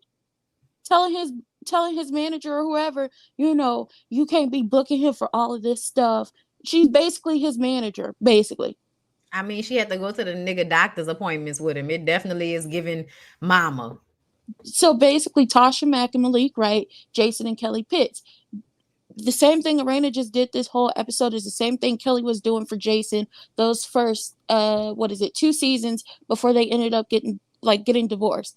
Can't nobody say nothing about her ain't shit husband. But the minute she needs to say something to him, she will. But you are not allowed, I don't care if you're a friend or an enemy, to talk about my husband like that. That man, whether he is cheating or not, does not treat you right. The same thing for Tasha Mack and Malik Wright. Even though y'all are a couple, in real life, they don't treat y'all right, and they're gonna continue to do this, and y'all gonna find yourselves like Kimmy and Tisha. And don't nobody want to see Kimmy and Tisha all over again. No. Move, moving on, because everybody on the show works my nerves. Love and Marriage Huntsville. Oh my God. When Mel I realize when Mel is not on this show is boring. Like, I don't get it.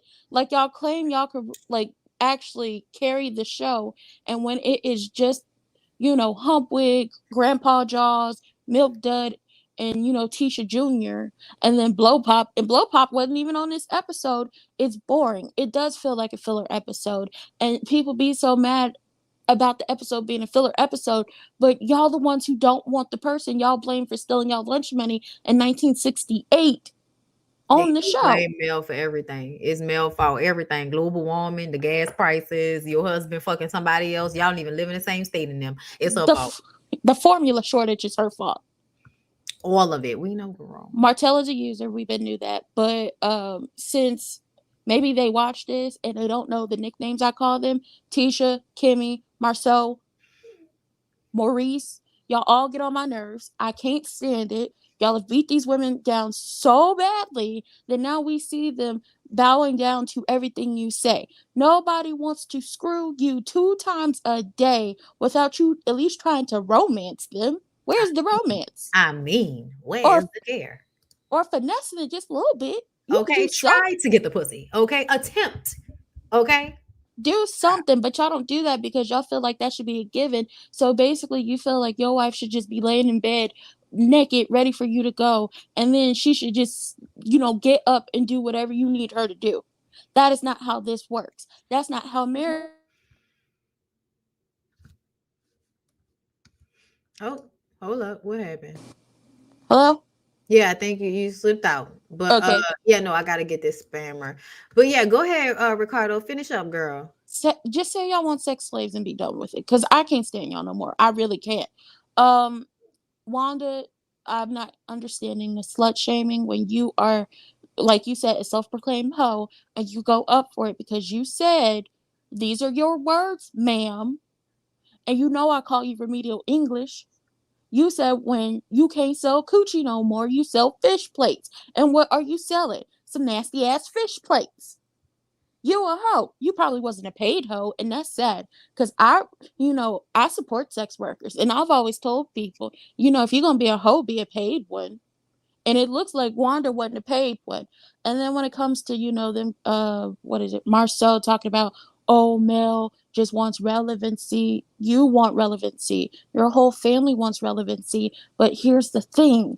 Y'all are boring. Y'all don't bring anything to this show. They're not real. They're not keeping it real. At some point, Mel and Martell's tea had to spill in order for the shit to still be entertaining. They had to step into the truth of the matter in order for the shit to be entertaining. And they keep playing in our face. And at some point, people get bored with that shit. And that's where we're at with it. Yeah, we're bored. It's a filler episode. And the way this season is going, I hope they cancel y'all and we move on to Love and Marriage Atlanta. That mid-season trailer, because they're not coming back to September 10th. I said, that's a long-ass break. What are y'all trying to hide? Because that's what it's giving. What are you trying to hide? They always take long breaks in between.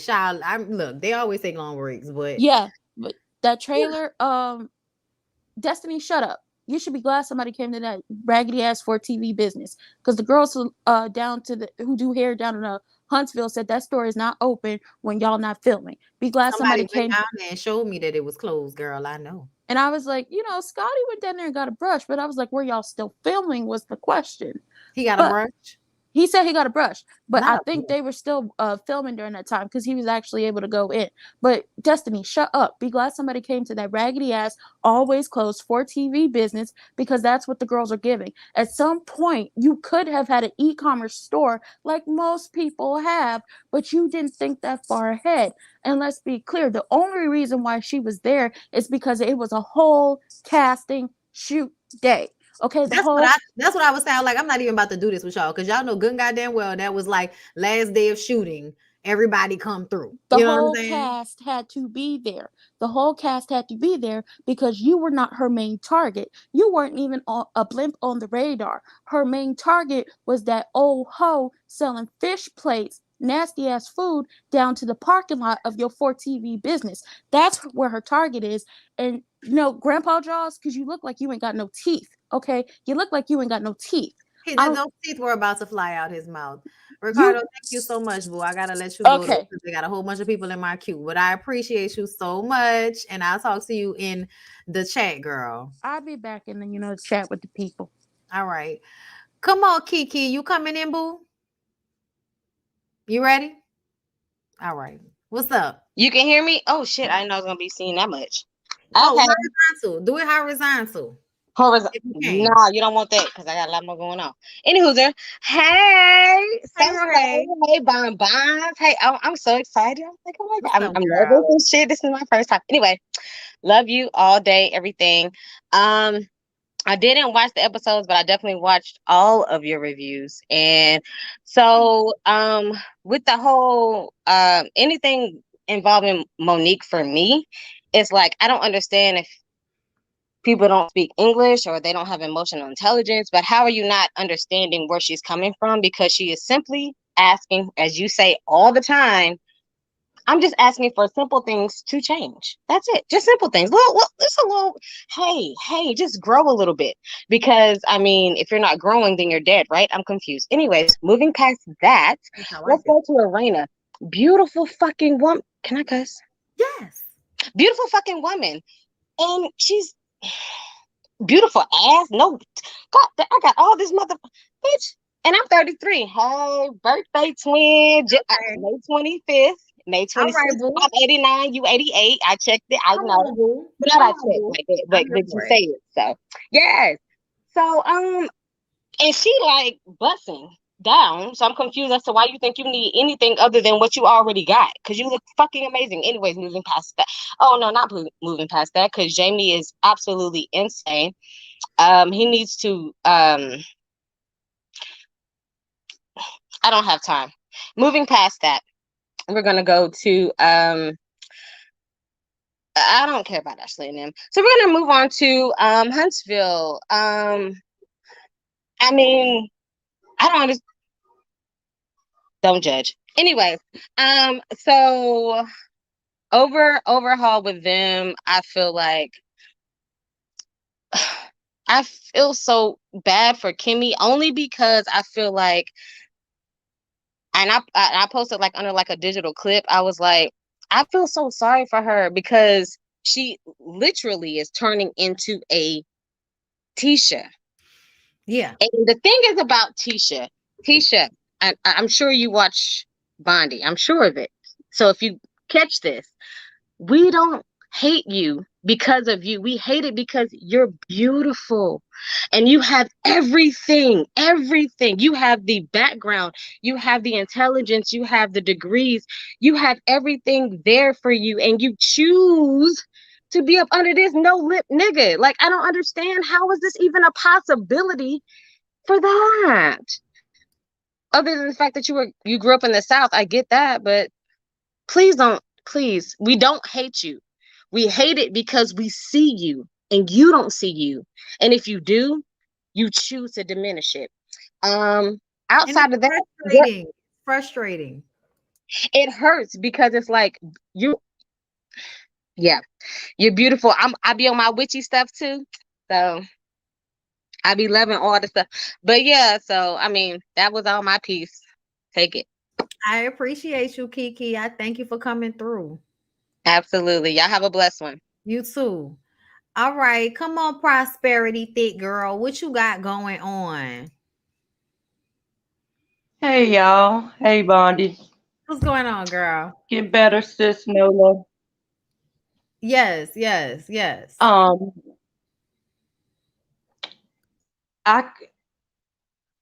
Maurice, you know you can't hang with yourself 2 times a damn day. So you sitting here posturing for TV is really getting on my nerve. Everything you do gets on my nerve right now. Why did your wife cheat on you? If you this mighty gold man, why did the first one cheat? Because your skin was slippery like margarine and you couldn't keep it where it needed to be. Like, dude, you're not gonna make me believe that you out here banging. It's one or two things with that Kiowa situation. So it's either Kiowa was cheating to cheat back, or she was cheating because she wasn't satisfied, and now he's being a hoe because I heard he lost a lot of weight when he left Kiowa. So he may have went from being, you know, somebody that couldn't get as much pussy to now somebody that can get a plethora of pussy, and he don't know how to But act. what you not, yeah, but what you're not gonna do is work this pussy because you done lost your damn mind.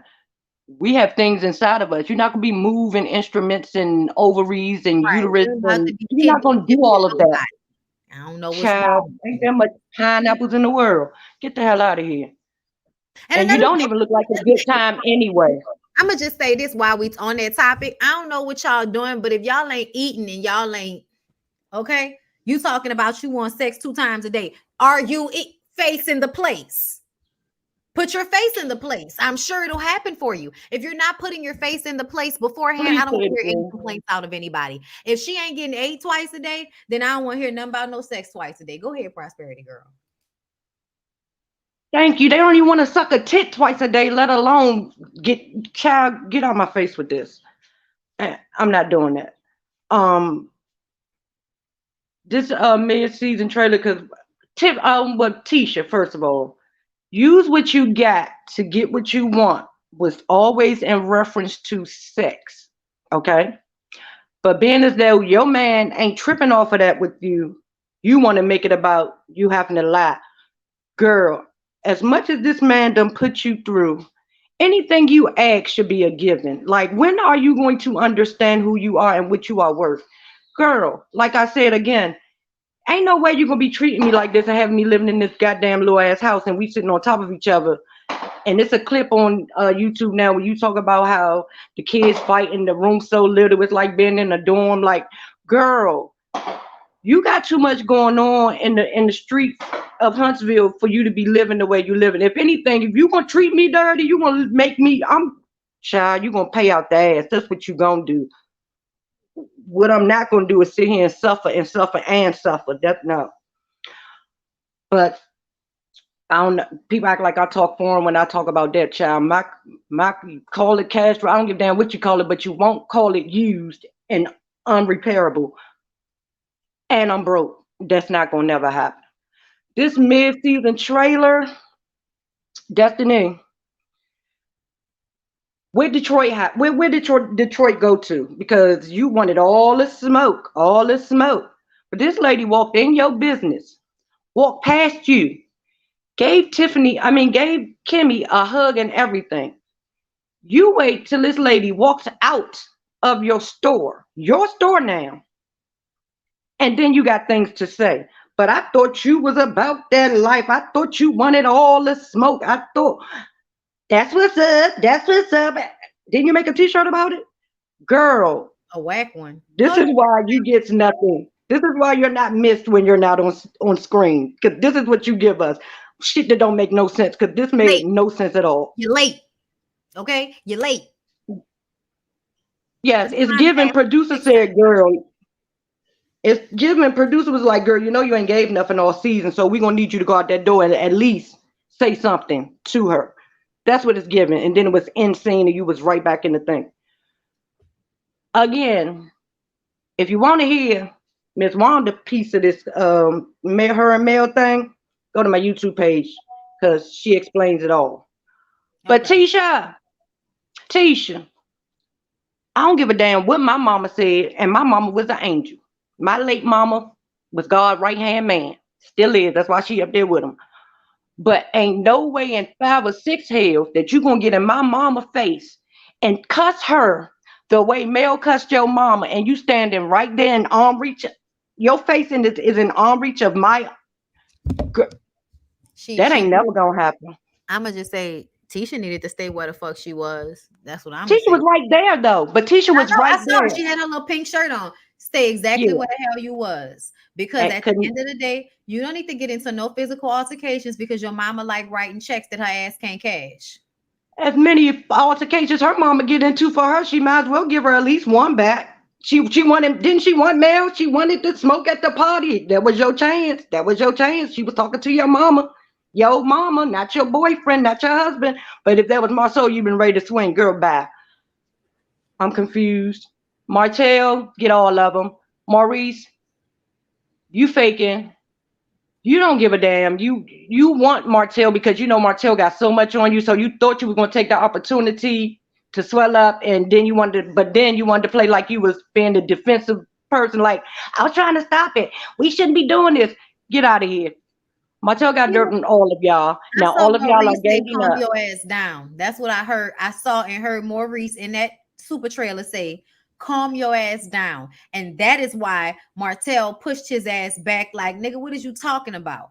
Like Martell Exactly. energy wasn't even on that. Maurice energy was, though, which made Thank me you. feel like Maurice and Marceau were angry with Martell because he was there to protect and defend Mel. And that wasn't what they decided on at the beginning of the season. At the beginning of the season, everybody decided to make Mel out to be the bad guy, including Martell, which is why they wanted to film with Martell, because everybody was supposed to make Mel out to be the bad guy. But see, Martell can only do that for so long because he really does love Mel, you know, his level of love anyway.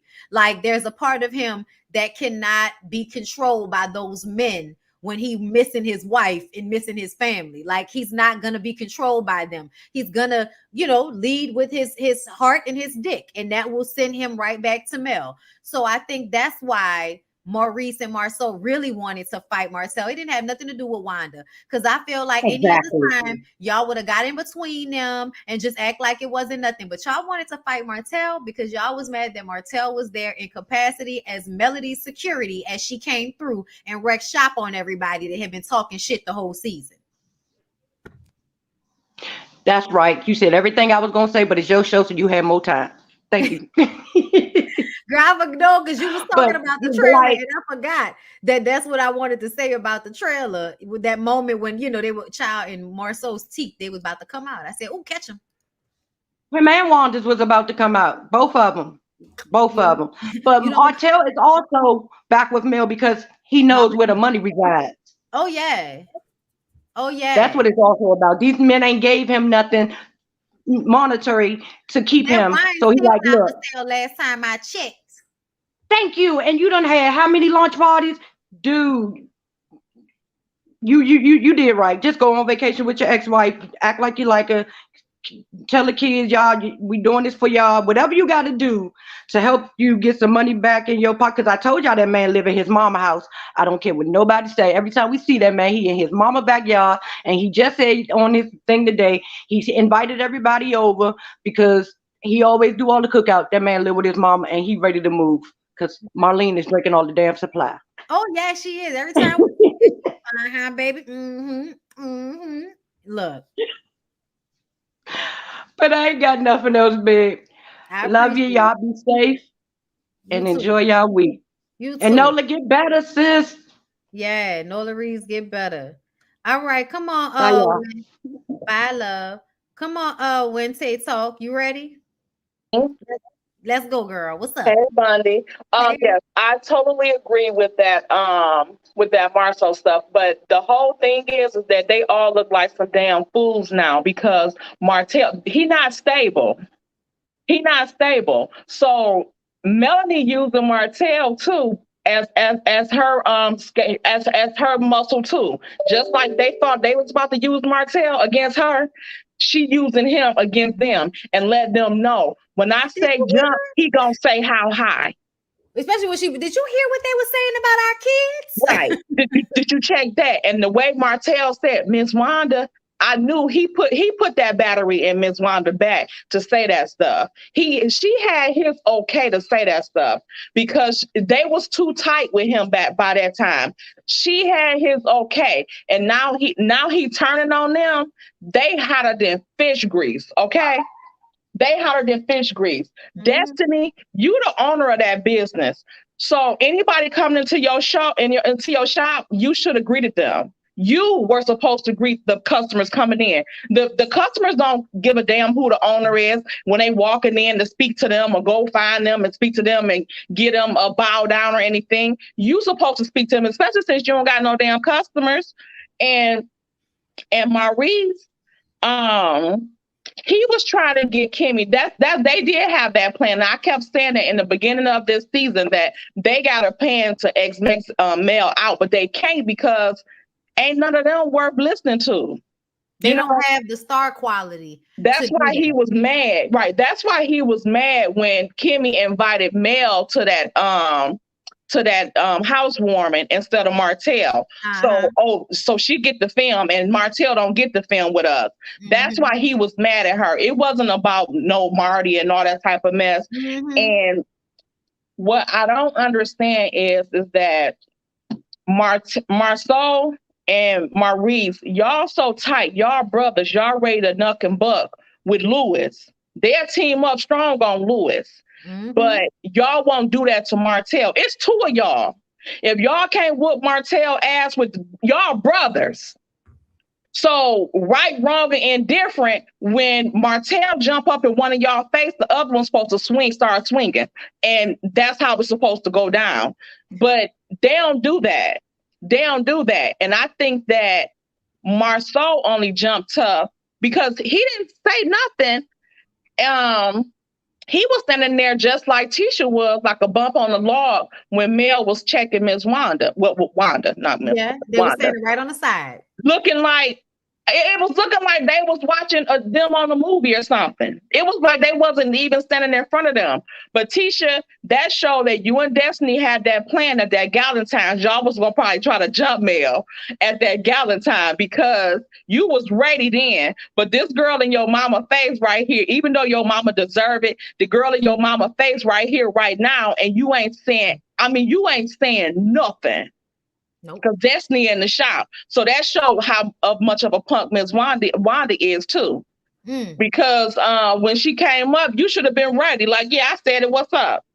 And then outside, then you seen her falling all over the floor. And then based on the live task, gonna hop right behind that tent to serve food while all the other commotion is going on. Agent of chaos. I think that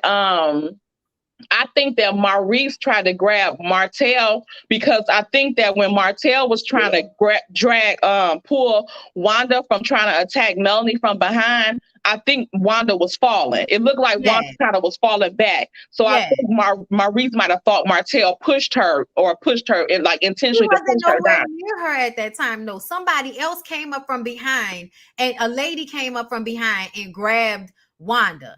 And then Wanda, like they started the melee. And so you could see Wanda going down. Martell was behind another lady. All he felt was a whole bunch of people around him and feeling the need to protect Mel. That's what it felt like. Because at one point I seen him do this. So it was I've seen that. Yeah. So I feel like it wasn't even him trying to do that or be on no aggressive energy. So when Maurice came out of nowhere with the pushing, I was just kind of like, you wanted to start some shit with him. Even when he said, man, sit your ass down. Like, it was like out of angst.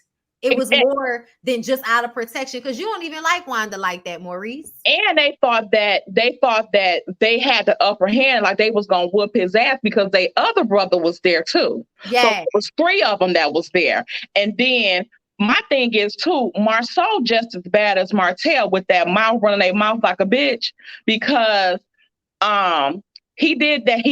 I think he pumped Martell up with coleslaw, and when he seen that coleslaw her head got too big and she started talking too much, that's when he was telling Martell like she ain't it.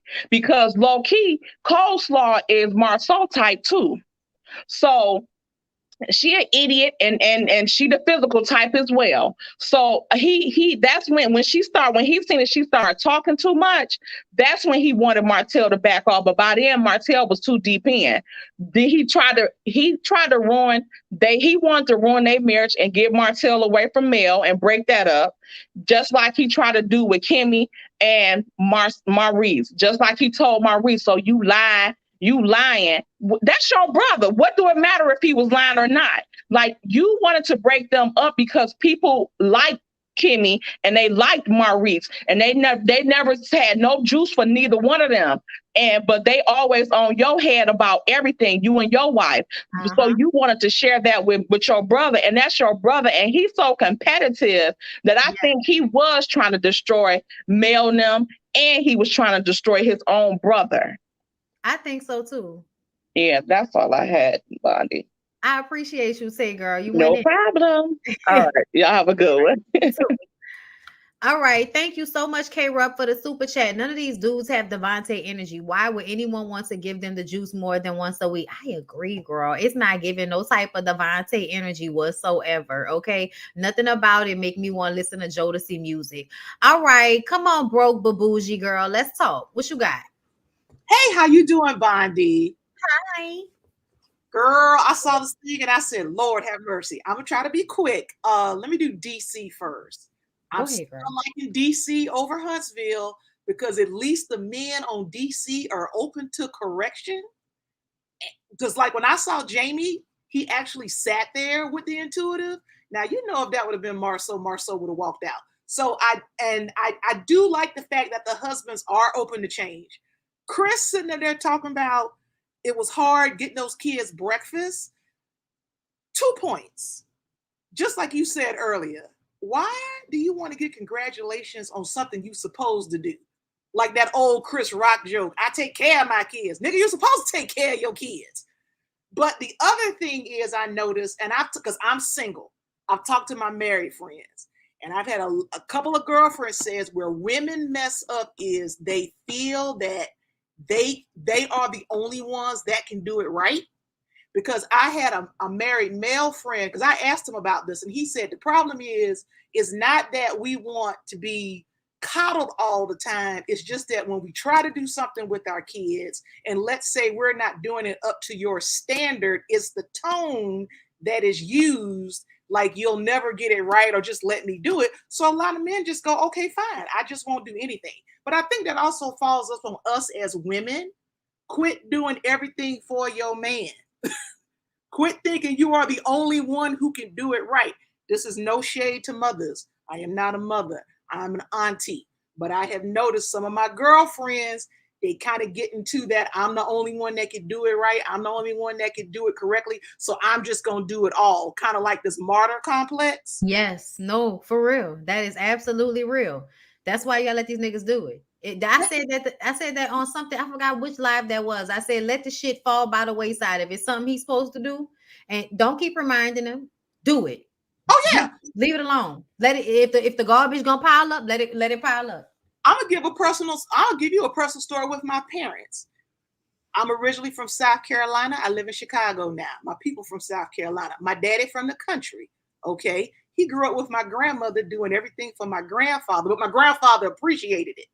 And she was a school teacher. So my dad had this thing that he didn't feel that my mama didn't iron his shirts correctly enough. So my mama said, oh, okay.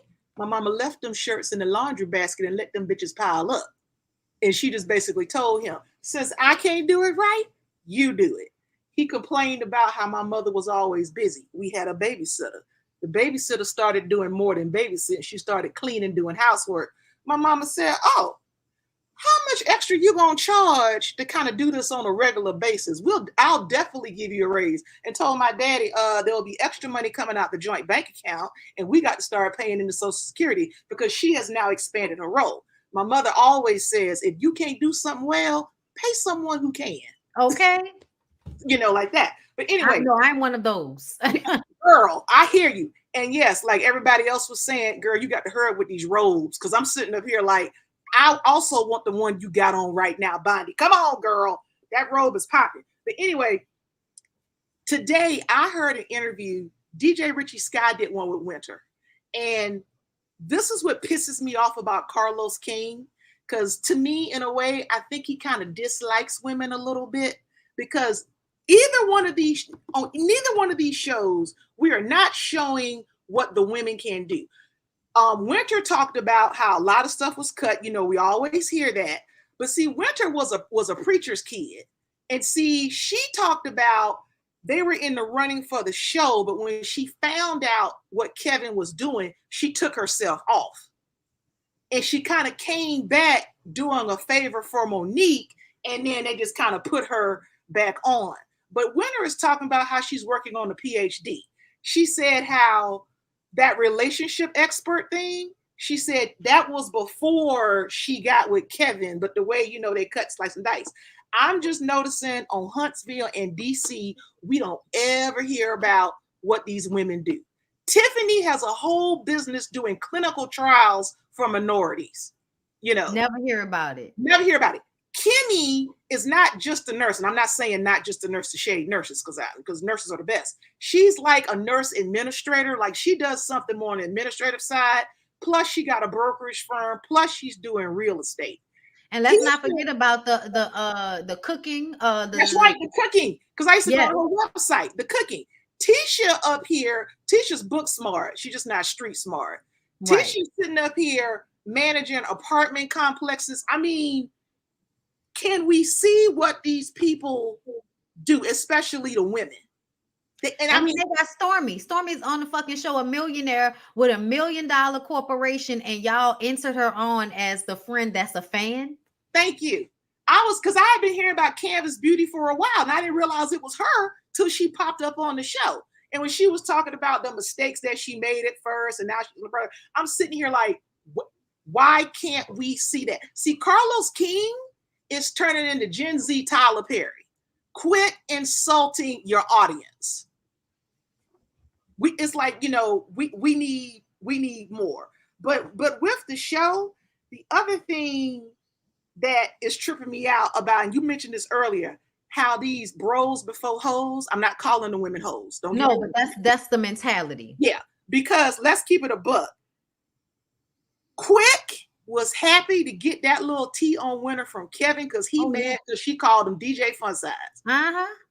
Jamie was sitting there like, I was really surprised that Peter did not sit his butt down there and try to get in on the show. I was very surprised that he just came in and walked out.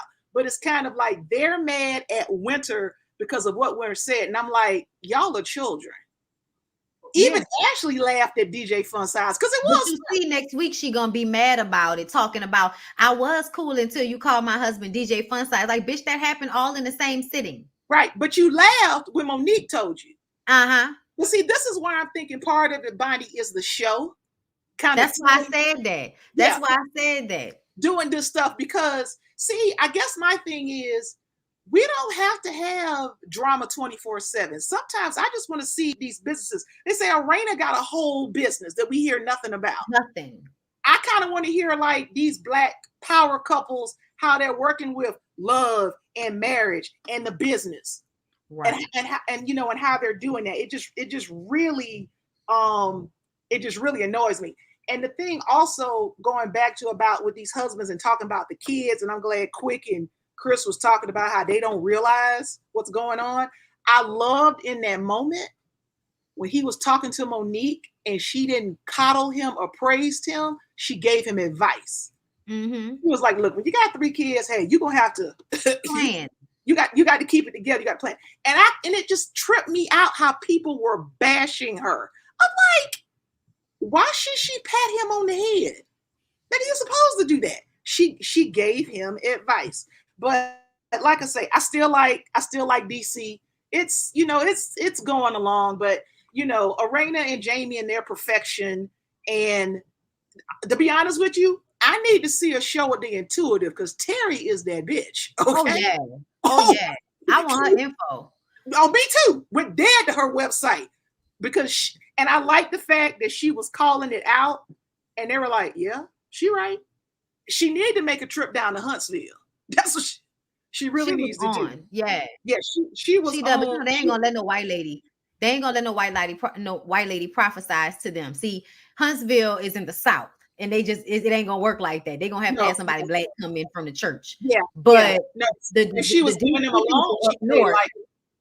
Right. Yeah, I got what you're saying. And also the other thing with Winter, when Winter was talking in that interview, Winter married her college sweetheart.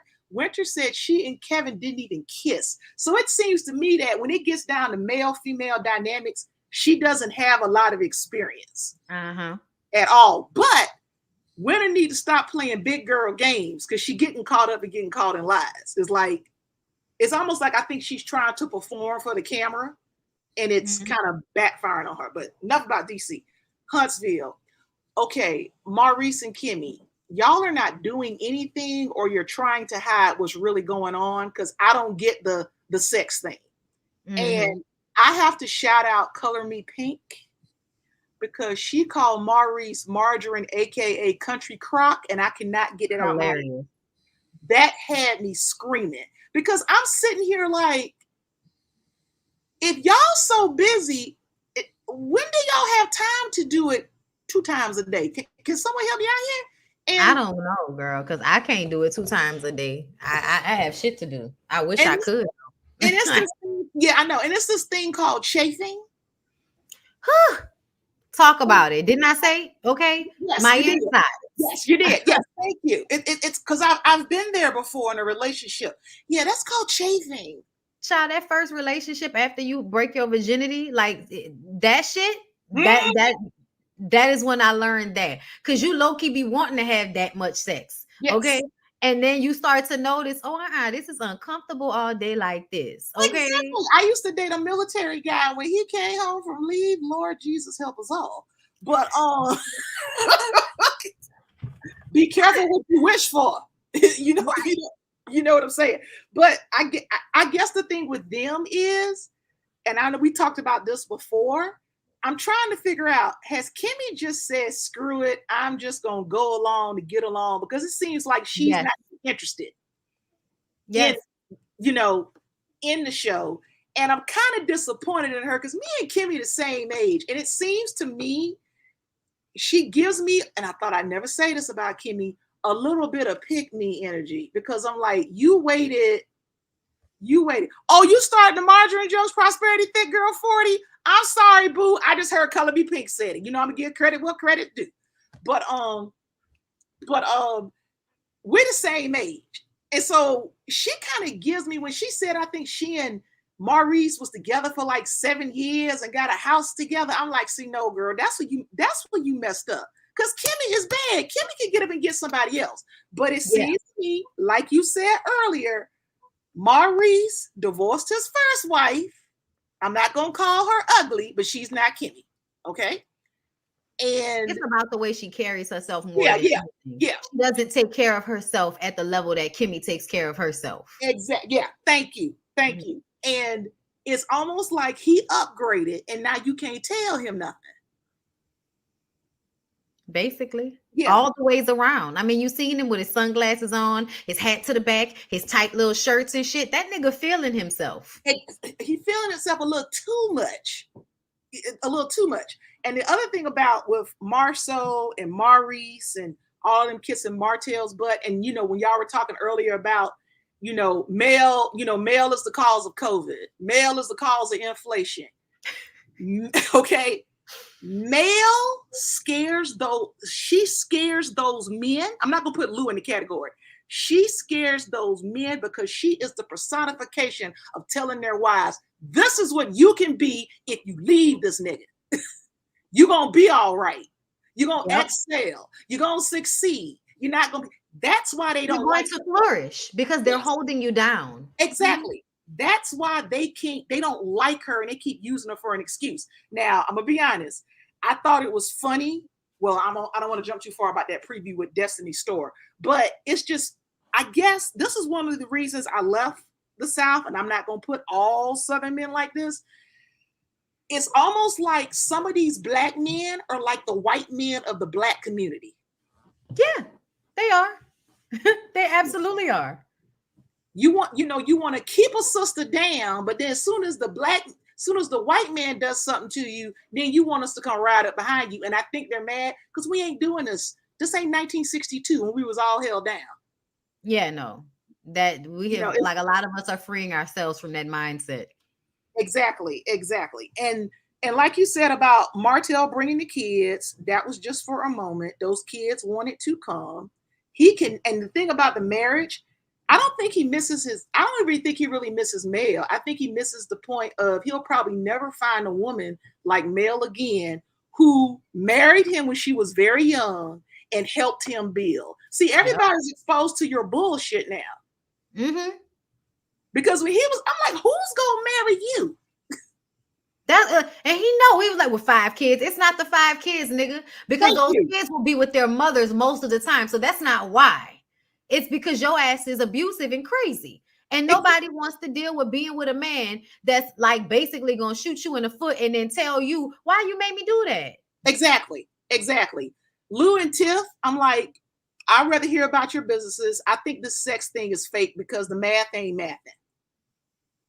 I'm just noticing everybody now, it's like all the men want sex all of a sudden and they're not getting enough. Yeah, I'm just curious, like, where did this all come from? I really don't get it. I don't understand. And then with that little preview for September, you know, people was talking about how, oh, I can't believe how they used to be friends and it came to this. Okay, let's keep it a buck. They were never friends. No, they weren't. It was all a competition. Don't get me wrong. I like Mel, but I call it like I see it. Mel has a little bit of ego like Martell. And I remember in all the conversations, because up here in Chicago, we get a lot of people from Huntsville that spill the tea.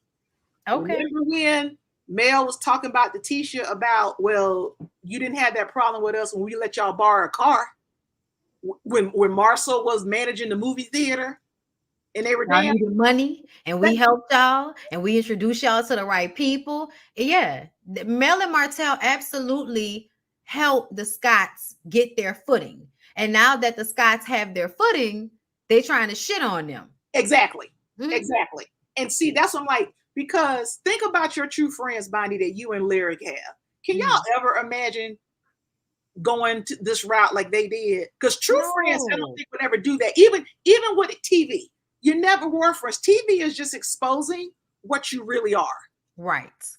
But I'm going to tell you, I think it's because a lot of their relationships are surface. You know what I'm saying? So I still feel like what I saw at the beginning between Tisha and Mel and Kimmy was, Mel likes to be the girl with her shit together. She likes to be the girl that's going to invite you to her house so she can stun on you. Absolutely. But if you a bitch that's not insecure, that shouldn't bother you. Okay. Exactly. So, and it bothered them. So for me, I feel like essentially she was still trying to help them or be a resource of some sort to them, especially to Tisha. And then Tisha, I feel like Tisha was always jealous. And I think she always saw Mel as someone keep your enemies close and your keep your friends close and your enemies closer. I am jealous of you. I want to be like you. So I'm going to liken myself to you. I'm going to get close to you so I can see how you've gotten what you've gotten. Then I'm going to get it. And then I'm going to throw you away. Exactly. Because remember, Mel got married at 22 because she wanted to. Not because she got pregnant like Tisha. Tisha got pregnant and Marcel was just doing the right thing. But I know dudes like Marcel. So they hunt chicks like that. Yes. For the image. Yes. Let me get this chick from across the tracks who is her. Yeah. Trap her. Thank you. Preach, Bondi. That's exactly. He planned that. Now, I don't know if he deliberately got her pregnant, but I wouldn't put it past him. I wouldn't either. You know, but that was when a man says, I'm ready to get married, and they're not going to let anything stop them. So they find the one that they can control, that looks up to them. Because, okay, I'm sorry, Marceau, to me, you just another brother with a college degree. You're a dime a dozen. But in Tisha's world, you don't have no outside kids. He ain't never been married before. Oh, this is fantastic. Right. You know. And you've seen the men that Wanda done brought home, and ain't none of them niggas impressive. Exactly. And can somebody help me out with Wanda? If you such a bad bitch, why haven't your husband and your boyfriend financed your truck? It's like you hustling backwards. Oh, she been hustling backwards. That's why her hustle is her daughter. Okay, you're right. You got it. That's why we're seeing that camaraderie between Marceau and Wanda. It's because a long time ago, Wanda and Marceau decided that they were going to share ownership of Tisha. It kind of reminds me of that old Tyler Perry movie, that the family reunion one, when the abusive husband with Blair Underwood was in cahoots with the mother-in-law. Yeah, remember that? He was beating the daughter's ass, but she didn't care. No, because she wanted that money. Yep. Same thing. Same thing. And I think with that preview of the fight, I think Miss Van was just over it, because I didn't get the Coke bottle thing. And then somebody told me, because the picture was blurred, that Marceau had her name. Like Vanessa and Scott. Right. Like on, you know, they get the Cokes with the name on it, and he Right. got one that said Vanessa and then one that said Scott, and put them together. They're always trying to make Miss Van out to seem like she's some hoe because she may or may not have had a sexual relationship with one of their brothers, but it doesn't really matter. That has no. Nothing, you're right. It has nothing to do with it. And what I also can't understand, and I wish somebody would check Martel and Marceau. Your father allowed your mother and your siblings to be homeless living in a church, but this is the way you repay y'all mama by the way y'all treat y'all wives. Can somebody help me out here? You know what it is. What is Always it? resentment towards the mama. Always. The daddy ain't shit, but we always gonna find our way to bros before hoes our lives. Like I said, got the mama a house, but then you treat your wives. Because getting the mama a house is just something that all of the ball players and rich niggas do when they get to a certain place. Got you. Well, okay, that's all I appreciate you. You ended it, girl. I'm gonna let it go after this. Okay. Everybody else, I appreciate y'all. We'll try again next time. Thank y'all. Thank you, Broke Babuji. I appreciate you. I appreciate you too, Bondy. You have a good one. You too. Okay. Right. Bye-bye. If you didn't get on this time, I'm sorry, y'all, but it's 2 hours and 30 minutes, and you know, I feel like I need to end it there. Okay, Bougie broke that shit. It's done.